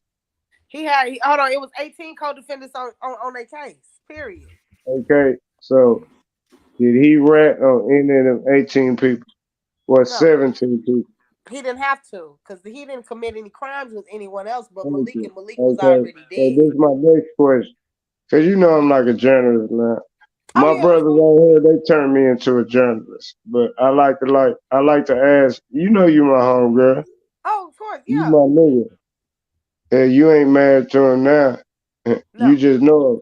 And for the record, he want to get married to her right now. He been begging her forever. I just didn't know who that was. when That's she my used to tell husband. me That's that what stuff. that's my husband. Yeah, That part. I just didn't know that was that guy. But anyway, to make a long story short, did he or did he not give up business on other people? Because to everybody's knowledge, he did. Now, if he did, No, cool. he did not. It ain't He cool. didn't It tell on ain't Green cool at Eyes. all. He didn't tell on Apple. He didn't tell on. Only person that he ever copped anything to was what he had done. I mean, you know, because there was no information for him to give up on Right. anyone else. Right. You know, he had Okay, only listen to this. done crimes and everything with one Okay, person. listen That to was this. Malik, and they had already killed So, Malik. okay, And was killing. keep Malik in the conversation. Mm-hmm. So he took time for him, right? But if Malik was alive, would he told on Malik? I'm gonna be honest with you. He already knew that. No, he probably he wouldn't have told Answer on the Malik. question, girl. You know No, me and he you, wouldn't have solid. told on Malik because one thing about it, he would have had to go the far distance because one thing he know that Malik would have never said anything about him. Okay, this is my question. For Malik name to even get brought up, so that means something was gonna happen. It's just Malik died. No, Malik was murdered. It don't matter if he's murdered. What I'm saying is, for his name to get brought up, that means somebody was gonna say something. His Rather, daddy had already told. I get that, baby. Listen to me. You know you my guy. Right. Come on, you the homie. Listen to me. I'm listening. Let's say Malik didn't die. Forget what the daddy did. Would have told on Malik? Do you really think that? Hell no, he wouldn't have never told him. He would have never said nothing to nobody. Okay, then my One thing next about it, he would have question is, stood how long, Clarence? toes down on that. So my next question is, why is Malik name even brought up? Because his dad had already conspired and already had given situations of orchestrated crimes and situations that he knew that his son and Malik were involved in. So when they had already came to him with the information, he already knew he was caught. Okay, I get that. Daddy was finna give up son and Malik. Daddy did give up son and Malik. Okay, that's cool. But you also said Daddy came to the gangster guy, and let's say Malik or the daddy didn't do nothing. Or now let's say the daddy was there. Do you think he would have gave up Malik after his daddy talked to him? Malik dead. No. I'm gonna tell you what he explained to me before. Let me tell you what he explained to me before. If his daddy would have never said anything, none of them, including Cuff, no one would. He didn't really depend on Apple. Apple was really out of the. Can I cut you off real quick before you finish? Because I know what you're finna say. Listen to what I'm saying. I know you didn't, girl. You know you my nigga. Quit acting like that. What? I'm just gonna give you real game. You know how I talk to you. You know how I talk to you. So what I'm telling you is, so daddy said this, daddy said that. Malik said this, Malik said that. Malik never said anything. Malik was Okay, already dead, but by the but time they had died. he did. Yeah. So basically what you saying is daddy was telling son, hey, this nigga dead. Say what you need to say to get you out this situation. Hold on. I'm just standing in the fucked up way because you silent. Oh no. I I know. I get what you're saying because when he had came through and walked through and he had seen his Yeah, daddy, hold on. I was gonna answer this and then I shut up. Do you think old boy would have told on Malik or the other guy? No. All right, hold on one second, man. Why we putting her under the gun and we putting this dude under the gun and his father ratted on him? Oh, girl. We can't put them under the gun because, like I said, His daddy, this nigga was a young boy, and his daddy got him in the middle of all this He was gangster 22 shit. years old. He was 22 years old when he got locked Hey, a up. rat is a rat. It don't matter what age it is. I mean, if y'all all three say the same You know thing. what? Let me explain something to you, because I'm gonna go ahead and give something to the culture. Yes, ma'am. Let me get some game to the culture, right? When we be looking at, I got a brother right now serving 70 years in Coalfield Prison. Do you know what he's serving 70 years for? My brother Shorty is serving a 70-year sentence for a crime that he did not even commit, just because his phone hit the cell phone tower and it wasn't even him who was even there. No one understands that. But guess what? My brother took a plea for 70 years to save somebody else. Cuckoo, Guess what? different. My brother at the same time had a female who was pregnant with and he also had a 2-year-old son. So I'm gonna let me go ahead and give some to somebody about this whole ratting and snitching culture that us as black people have been entertained to, because it's bullshit. Let me explain something to you. You give your life up for the sake of not telling on somebody, and they going home fucking a bitch every night. They going home every night eating good food, free world food, eating free world steak and shrimp and shit like that. Like, in the words of Bun B, nigga is going around here driving cars, able to come up, put some money in his pocket, live his life the way he want to live his life. But your ass is locked up because guess what? You wouldn't tell that your homeboy is the motherfucker who popped that nigga in his ass, but you doing time for this nigga. You niggas are stupid. He can't do that if he signed up for that life. A nigga is stupid. You dumb and a motherfucker. I get it. You're a woman. I'm here I to got a tell feeling you gonna yell at me tomorrow. I'm here to tell black men. No, I am here as a black woman who left my husband because he wouldn't say shit on that second go round. He lost his whole motherfucking life here in Texas. Y'all chill. I got this. He lost his whole life here in Texas. You want to know why he lost his whole life here in Texas? We had businesses. We had cars. We had a house. We had dogs. We had a whole fucking life. But due to the fact that he didn't want to say what the actual, whatever it was, that he didn't say anything. And guess what? That nigga came home with no wife, no car, no house, no business. Cuckoo, can I say this? Can I say this, Cuckoo?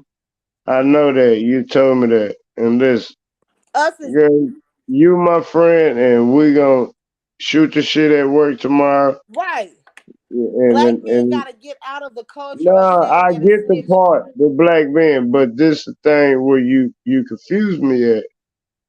Yes, a man can do this, but the women put too much on the man, because you know the man you was dealing with before you got with him. Hold on, let me finish. Well, I agree. Let me finish. Now, if you you knew going out that selling man. dope, nigga, Look, when I was in the street, hey, Cuckoo, you know my daddy, and you know my mama first. I gotta be honest. Black men gotta stop. Hold on, okay, you're not wrong on what you're black saying. Woman. Okay, you're not I don't care if wrong. you black, white, Polynesian, Asian, Indonesian, or whatever. Men got to get out of that culture. I can't wait to see you tomorrow. I can't wait to see you tomorrow. I want to be honest with you.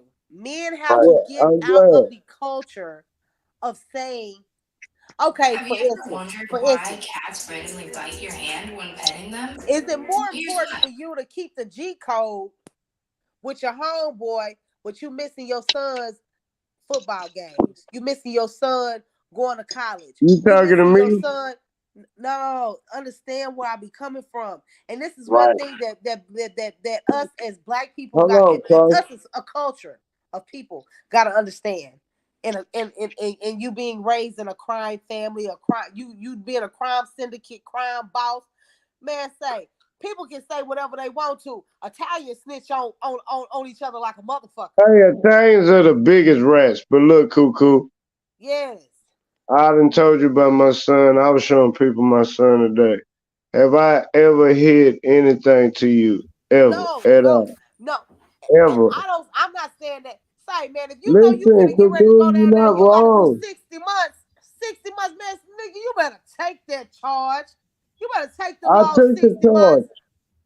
You know the better charge, take them CD. 5 years and My go boys ahead about on your here, business. King and Cross, I ain't gonna tell on anything. they know what's up. 10 years and under. Nigga, you better take that 10 years and under and take your charge. But that 25 to life shit, nigga, you better get to talking. Hey, I didn't, man, I disagree with that. I would never 25 talk. to life, you better get to I talking. would never talk. Now, No. hold on. I'm gonna say, hold on. Let me say something about 25 to life. I'm gonna keep it real with you. When I got my first charge, I was 18. They had a newspaper. Listen. Yo, Stone, listen, Stone, let me talk. Stone, let me talk. Don't say no dumb shit. Stone, listen while I'm talking.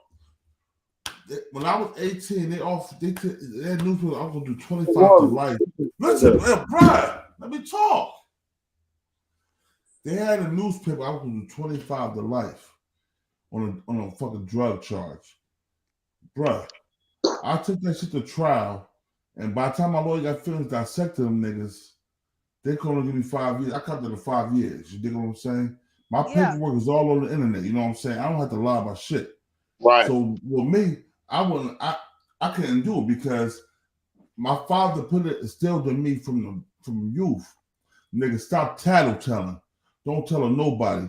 You was in that shit. You did that shit. You take that shit. You don't tell nobody. Now, if you was innocent and you had nothing to do with it, that's something different. But if you was in that business, that's something different. But if you was in that business, you take that fucking charge, nigga. You don't run your fucking mouth. Right. Now that's the difference. That's the difference. That if you was putting in leg work and you know what you did, I ain't taking. You do the crime, you do the time. And we all Hey, know real that. talk, Cuckoo, what you and King saying, I dig it. Nigga, I ain't taking shit. You better prove that motherfucker. Just like in the situation That's why you do on dirt by the yourself Cuckoo. because you ain't gonna tell on yourself. But hey, tell everybody on the that's watching right now, who taught me how to get all that detox and all that weak ass shit out of my system. I was telling you. Thank you. I told you.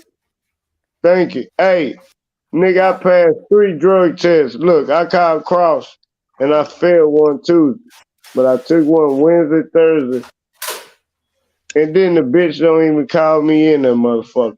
Nigga, I wanted her to tell me to come in. Nigga, I'm passing like a motherfucker. My homegirl told me that. Huh? Lemons and cucumber and You water. know what you told me. You said lemons, and I went to the Whole Foods store and got the real shit, organic shit. I got the cucumbers, the limes, and the oranges. Yeah, put all the citrus is gonna automatically clean your system. Yeah, You know nigga, what I'm talking about? Yeah. I learned very well. But nah, little sister, I don't mean no harm with your ex-husband. But nah, I know But people don't y'all finna understand. get mad again because you been told me. Now I Like he did say explained that to me on live. too, right? I did say it on live. It don't matter. Whatever. No, but what he explained to me too. Plea bargain ain't no different than ratting. Rat is a rat. Plea bargain is the It same thing. ain't no When you look, take a it plea, ain't no this, that, the when you other. copping a plea, it's the same thing. They just ain't putting no So did he names on cop them a plea? indictments though. But they Did say he cop you a was, plea? huh? Did your baby daddy cop a plea? Yeah, he took a plea deal. He didn't snitch. Oh, we can't fuck He with took a guys plea like deal. that. We can't fuck with guys like that. Thank you. This is what I've been trying to get at you all night. Really, you've been told me. That's why you saw. A plea deal and ratting is too different. Because you can cop a plea, you can be No, on one charge. Well, see, took a plea but you got to deal. understand how the paperwork is worded though. On a plea deal. See, they might say you did such and such crimes with others. The wording is different. They already know who the others are. You just ain't put no name on it. But they can also conspiracy, the RICO Act, and all of that, racketeering, extortion, conspiracy, and organized crime. They already know who you've been affiliated with. So when you cop a plea, they know who you did your crimes with. They can go ahead and pull the RICO Act on those other people when you take a plea. Just because Right. my ex brother-in-law, right, took a plea deal for 40 years. Now, mind you, I done been married twice. Shaka was my second husband. My first husband, brother, took a plea deal at the age of 18. He copped out to 40 years for a murder. On the murder that he had did, he was with our homeboy Quick, right? Happened right there, right here in the ad. Innocent bystander had got killed. But he was a single parent father of 2 kids who they had killed at that time.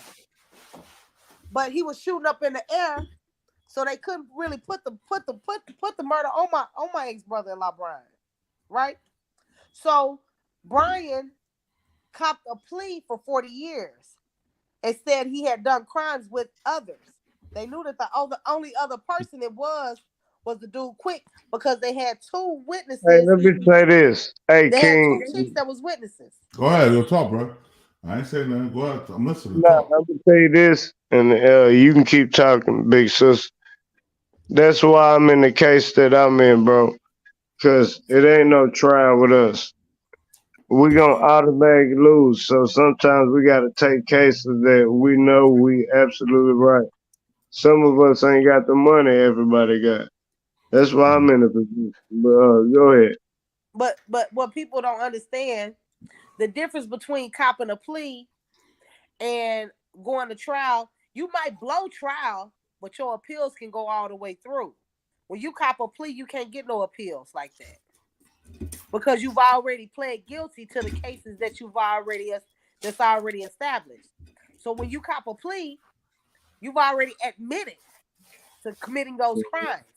But if you go to trial and you blow trial, they're gonna have to prove the case. You can actually get another trial where the prosecution got to come in and bring in more evidence, or the supported evidence that they may have had from the previous trial or anything like that. But that's not you get amongst another jury. You might have one juror that might be like, well, y'all don't have no circumstantial evidence. Cross, where you at, Cross? I'm here. You know, I'm finna get out, baby. My brother who got 70 years, he blew trial. You gotta go to work like I do tomorrow. You sleepy. We talking. Nah, I'm gonna talk too.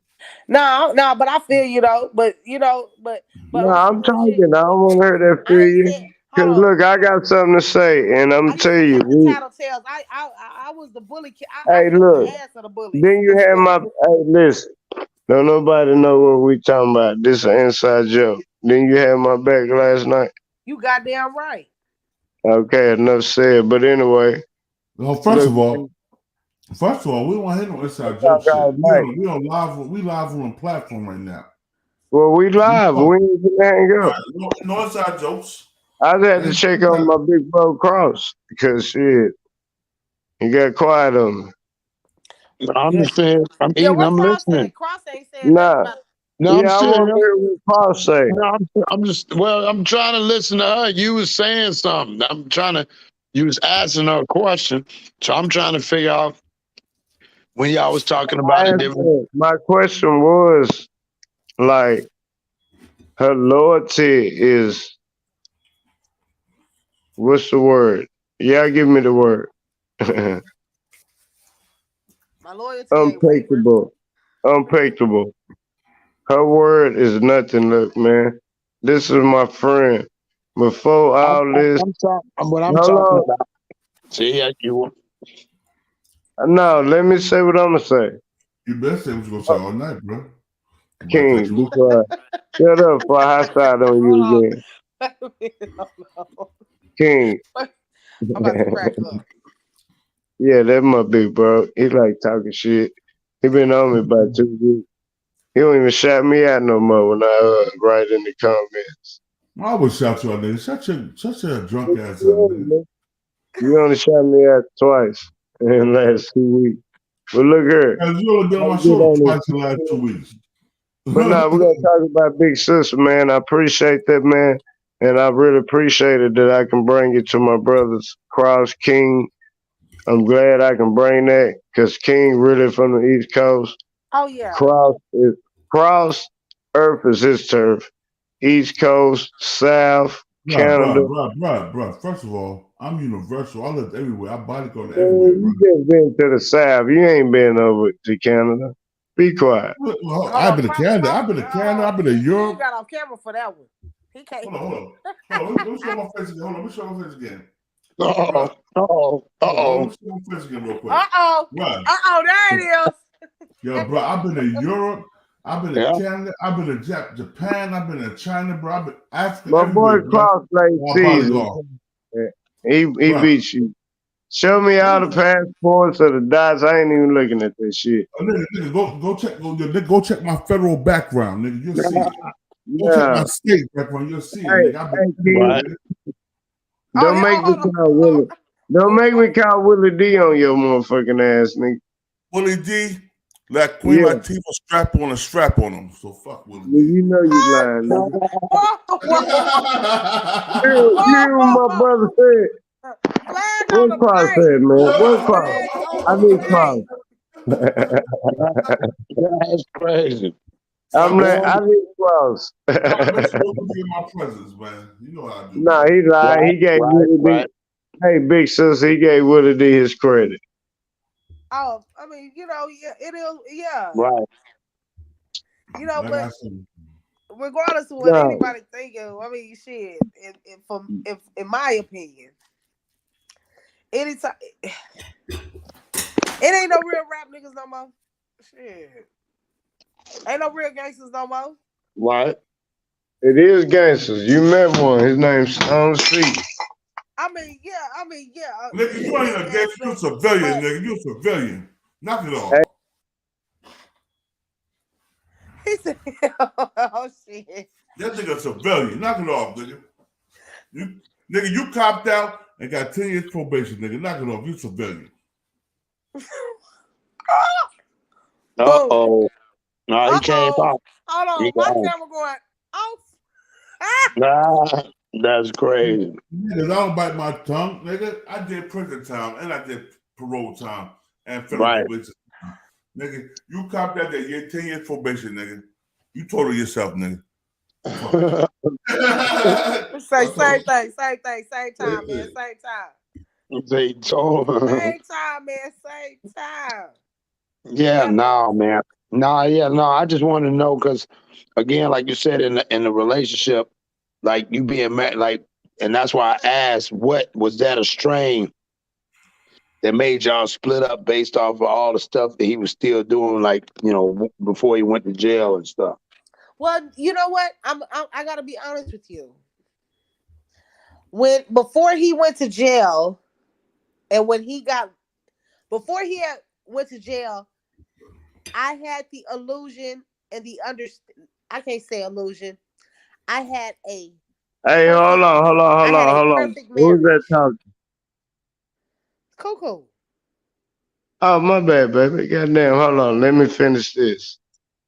But look, one thing about King Cross and Ardelia, you really know. See, I call you by your real name. Oh, shit. Oh, goddamn. Yeah. Her name is Ardelia, a.k.a. Cuckoo.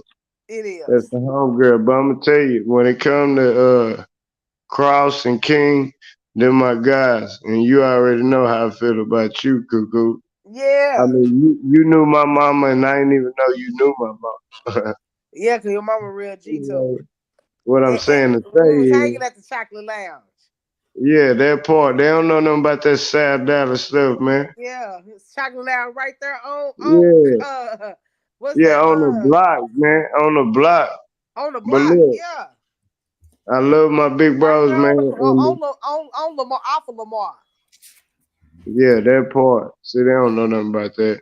Baby gonna hear this and he gonna know. But look, man, I give much respect to King and Cross because these guys, man, I told Cross I would never get on live.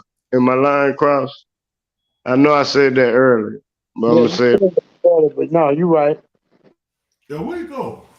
Oh, his shit hung up again. Hold on, hold on. He must be getting them same kind of phone calls that I've been getting all night. But hold on, I didn't put my shit on do not disturb. Uh-huh. You hold That's on, what you gotta D&D, do you when can't you talking. contact me until after the fact. But as a statement to go ahead and say with Hey, the hold on. Let me go with the back. way. Everybody chill. Hold on. Like I said, man, my brother Cross, man, that man told me himself. He say, fool, you gonna get on live. I was like, no, I ain't. And then King make me a moderator. I didn't even know what a moderator was. Oh, you got the Bluetooth. You got the Bluetooth. Yeah, I'm Bluetooth everywhere though. Oh no, I'm talking about the tool, the Bluetooth for being a Yeah, moderator. I'm Bluetooth on every live I go. And that goes, Cross gave me that game. King. Yeah. I mean, these two brothers, man, they real brothers. They both done taught me things that I never knew. And some things I done taught them. But they more right than me. I mean, they give me real game. But look, little sister, hey, you did on real cats, I want you to mess with them.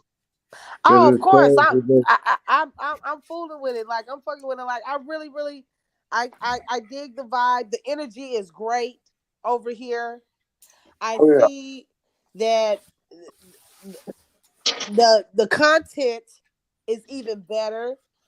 Uh, the interviewing questions is great because they dig deep into the aspects of different things that other people will not even be thinking to ask. I didn't know you knew that, and I talk to you every day from the Yeah. first day you worked there. And that would make you a real good lady. And that lets every man know that Yes. you're not messed up women. Cause how long I been knowing you? You never said nothing about that. I've been knowing you. Hold on. I've been a year. I've been there for a year and a half. And but the thing is, that part of my life is not a part of what I would share with anybody at work because what goes on with me outside of work is not is my life outside of work is totally different from where I'm at work. I don't let But I anybody brought it into out my inner today. circle because of the way that I was brought up and the way that I was taught. And that comes from me being a youngster. From the way Yeah. that my uncle, I mean, you know, and like I say, it ain't like I was just getting Hey, with look, Shaka and people, knowing this this big game. aspect of life. I grew up But like this this. young My nigga brought daddy it. was a gangster. My This daddy young was a nigga gangster. brought it out. Right. My daddy, hold on, my daddy was 53. My mama was 23. Wow. You understand? My I daddy was a tell gangster. you. Yeah. Albert But Johnson was listen, a gangster. hey, you And know what make you so special though? What make you so special? You was comfortable enough on telling me yesterday. yeah. And you know where the reason why I felt I mean, me telling you that the situation is because people would look at my face, me wearing make lipstick, you know what I'm saying, my little eyebrows, having my hair done or whatever. They look at me and Yeah, think she that, fine, y'all. I ain't gonna lie. She keep herself up good. but you know, people look at that and would think that it's some. I appear. I'm like a I'm like a kitten. You know what I'm saying? I'm coming in like a kitten, but it's really a whole mountain lion up in here. Right. You know what I'm saying? So, and what I mean, like, y'all be looking at me like, oh, she finna get ready to, her attitude bad. She about to pop off. It ain't that. It's because I grew up around real, genuine men. So I don't understand pussy shit. You know what I'm saying? So that's where me and you on that certain level, you don't play it. You don't play out of pocket like that. So when dudes be coming where we be at, and they be coming with that, oh, well, she doing this, she doing that. Nigga, you dry snitching, nigga. Yeah, yeah. You know I jam him up quick. Oh, well, why it is that you ain't have her do this? Nigga, you acting like a brown nigga. And that's my mentality. And I don't be understanding certain shit. So that's the reason why yesterday when me and you was sitting there talking while I was working over there where I was working at, and I was explaining to you, look, I don't understand half of this shit that be going on with your homeboy. You know what I'm saying? Like that type shit like that. That type shit he be pulling, going back door, trying to undercut me and shit like that. Nigga don't do that to no bitch. I mean, and this is just some real shit. Nigga, the niggas.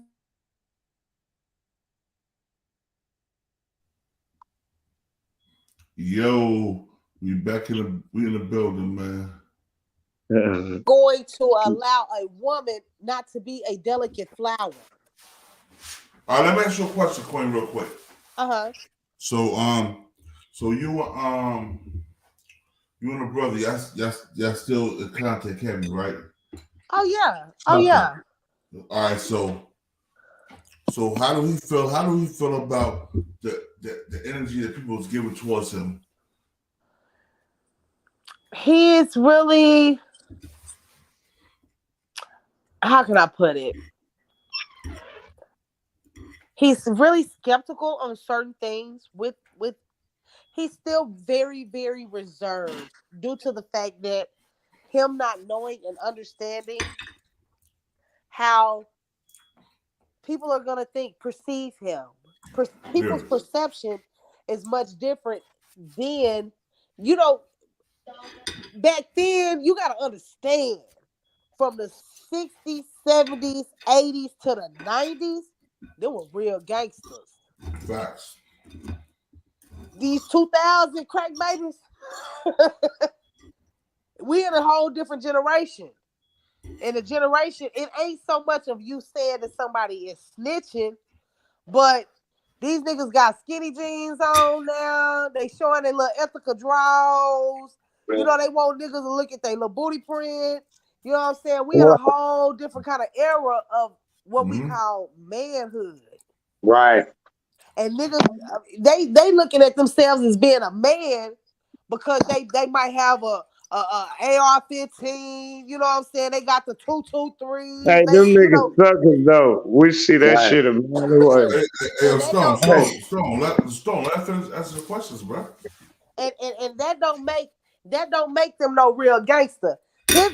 For him, like he explained to me, a gangster is he always labeled himself as a 5-star general. He's a gangster. He's a gentleman. He's a general. He's gonna go out there and go get it. And he's a go getter, and he's a lover.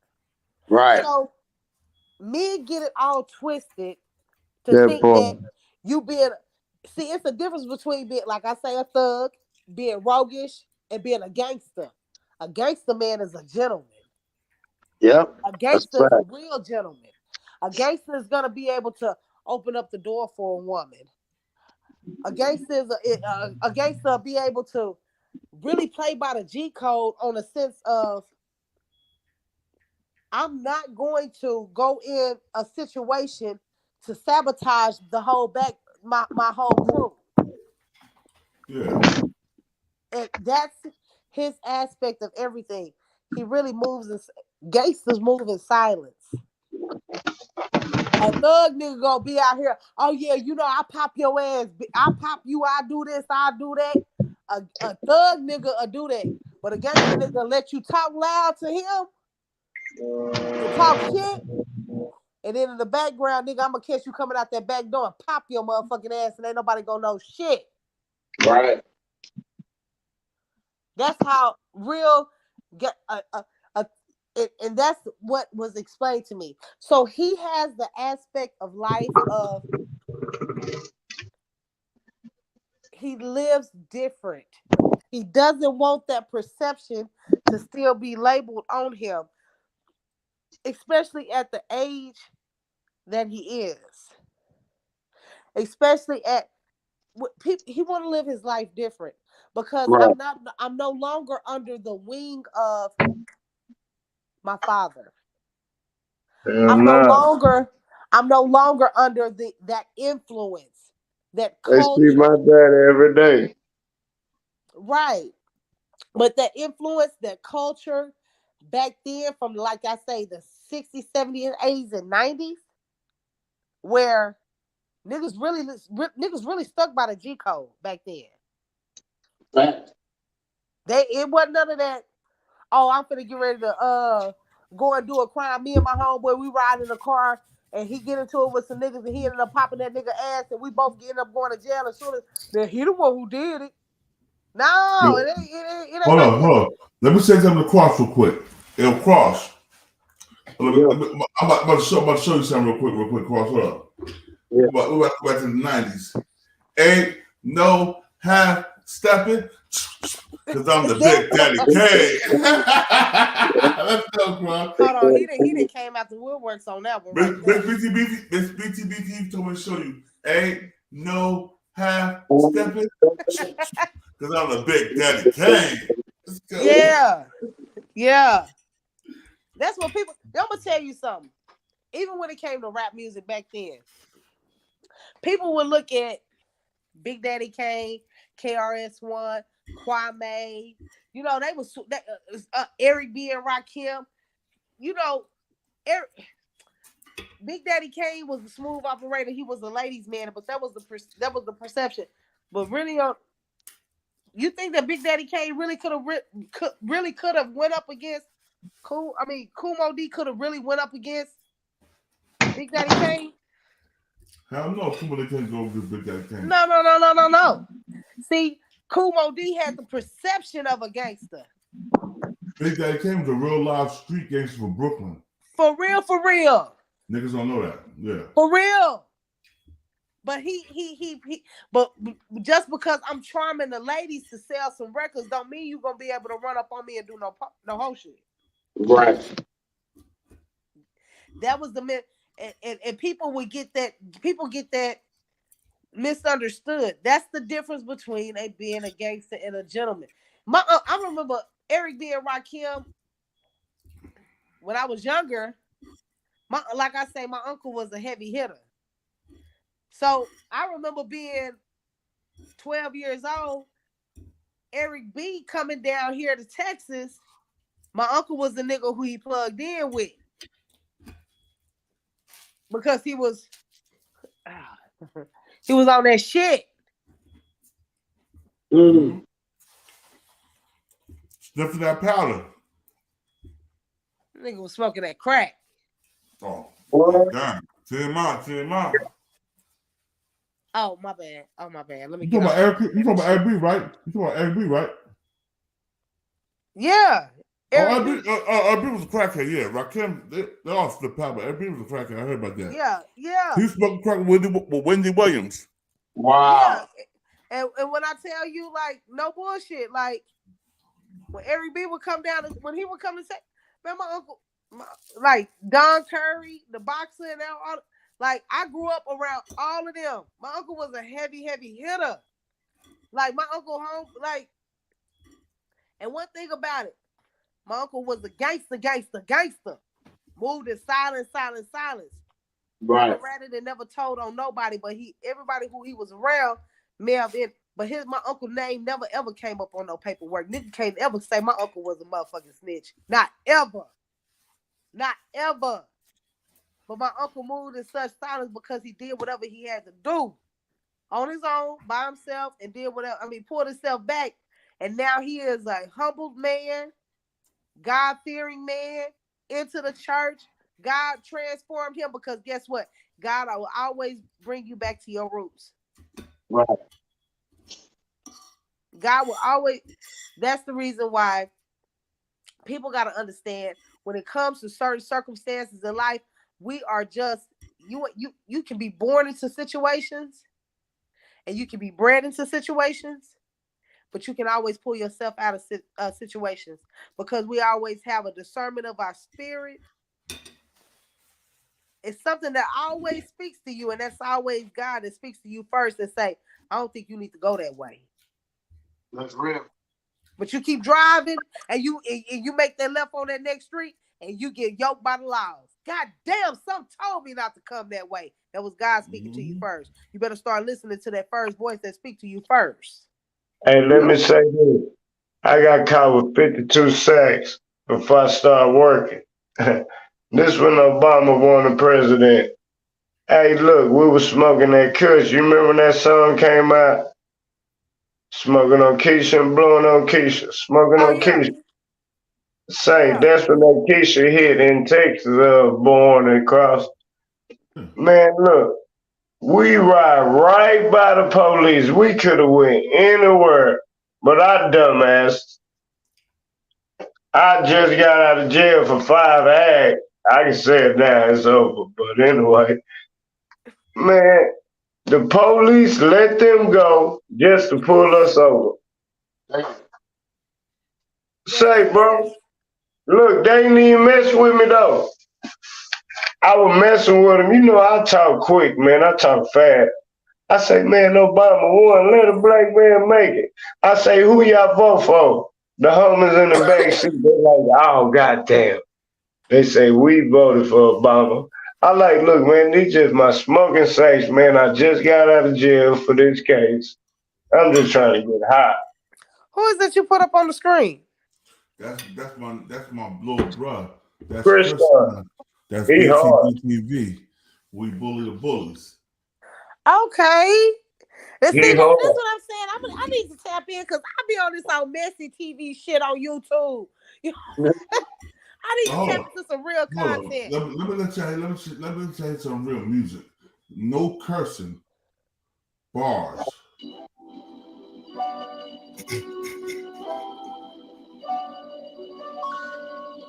Yo, Born. Show them how we do this, man.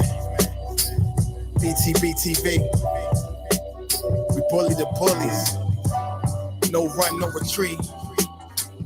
Yeah. BTB TV. One more time for y'all in the back. That's your intro right there. Right. Yo, John Gotti flow, rap Pablo, Escobar status, rap game Corleone. I can show you how you lay back and watch your pockets grow. Stay away from devious women, end up like Papa Smoke. Y'all wake up every day twitching like, yo, I gotta post. I wake up every day mission, it's $1 million notes, dominoes, bodies drop, rot stink like hollow toast. Broadway, man, if you know, then you know. I came for everything they said I couldn't have, got that and then some, and then some. My one's on overload, say y'all overdose. Your rappers in the tight squeeze and that clutch like Cobra rope. The okie doke, we don't go for that. All she wrote, another tale from the street, death and horror flow. The projects like a ghost try and haunt your soul. Another tale from the street, homicide the folks who want to play till them guns scream adios. Another tale from the street, black mafia. So Don Corleone mixed with Al Capone. Another tale from the street, like an opera show. These kids be acting to their life movie, curtain closed. Nowadays your foes will plot you wearing Malcolm X hats, 666. Put on his shoulder, won the death match. Reminiscing when more street ninjas was off the hook, chasing D's up off the block. Trying to run and get the force, blood on pavement. He's 12 years old and he tough to play with. He don't go to playgrounds, that's his fiends who want their veins stick. We can't miss, we can hit the target and put our hands behind our back, our eyes closed and half brainless. Don't play with us. Another tale from the street, death and horror flow. The projects like a ghost try and haunt your soul. Another tale from the street, homicide the folk who want to play till them guns scream adios. Another tale from the street, black mafia. So Don Corleone mixed with Al Capone. Another tale from the street, like an opera show. These kids be acting till they like movie, curtain closed. Yeah, BTBTV. Movement, nigga. The movement, man. Yo, Born. Yo, Born, let's get him. Let's get him. Let's get him. Kaz, we up in here, man. Yeah, that's my little brother. That's Chris down. That's BTBTV, the Prince of New Jersey. You know what I'm saying? Salute Chris John. You already know. Yeah, but I want to thank everybody for coming up. You know what I'm saying? I appreciate Stone for the alley-oop. Good looking Cross for helping me with the questions, man. I appreciate all y'all, man. This is King of New Jersey's BTBTV. We bully the bullies. I'm your honorable host, Born Divine Almighty Allah. And we ain't no Bloods or no Crips. We doing our own thing. BTBTV that started its own thing. Like, nigga, what? Nigga, what? Peace.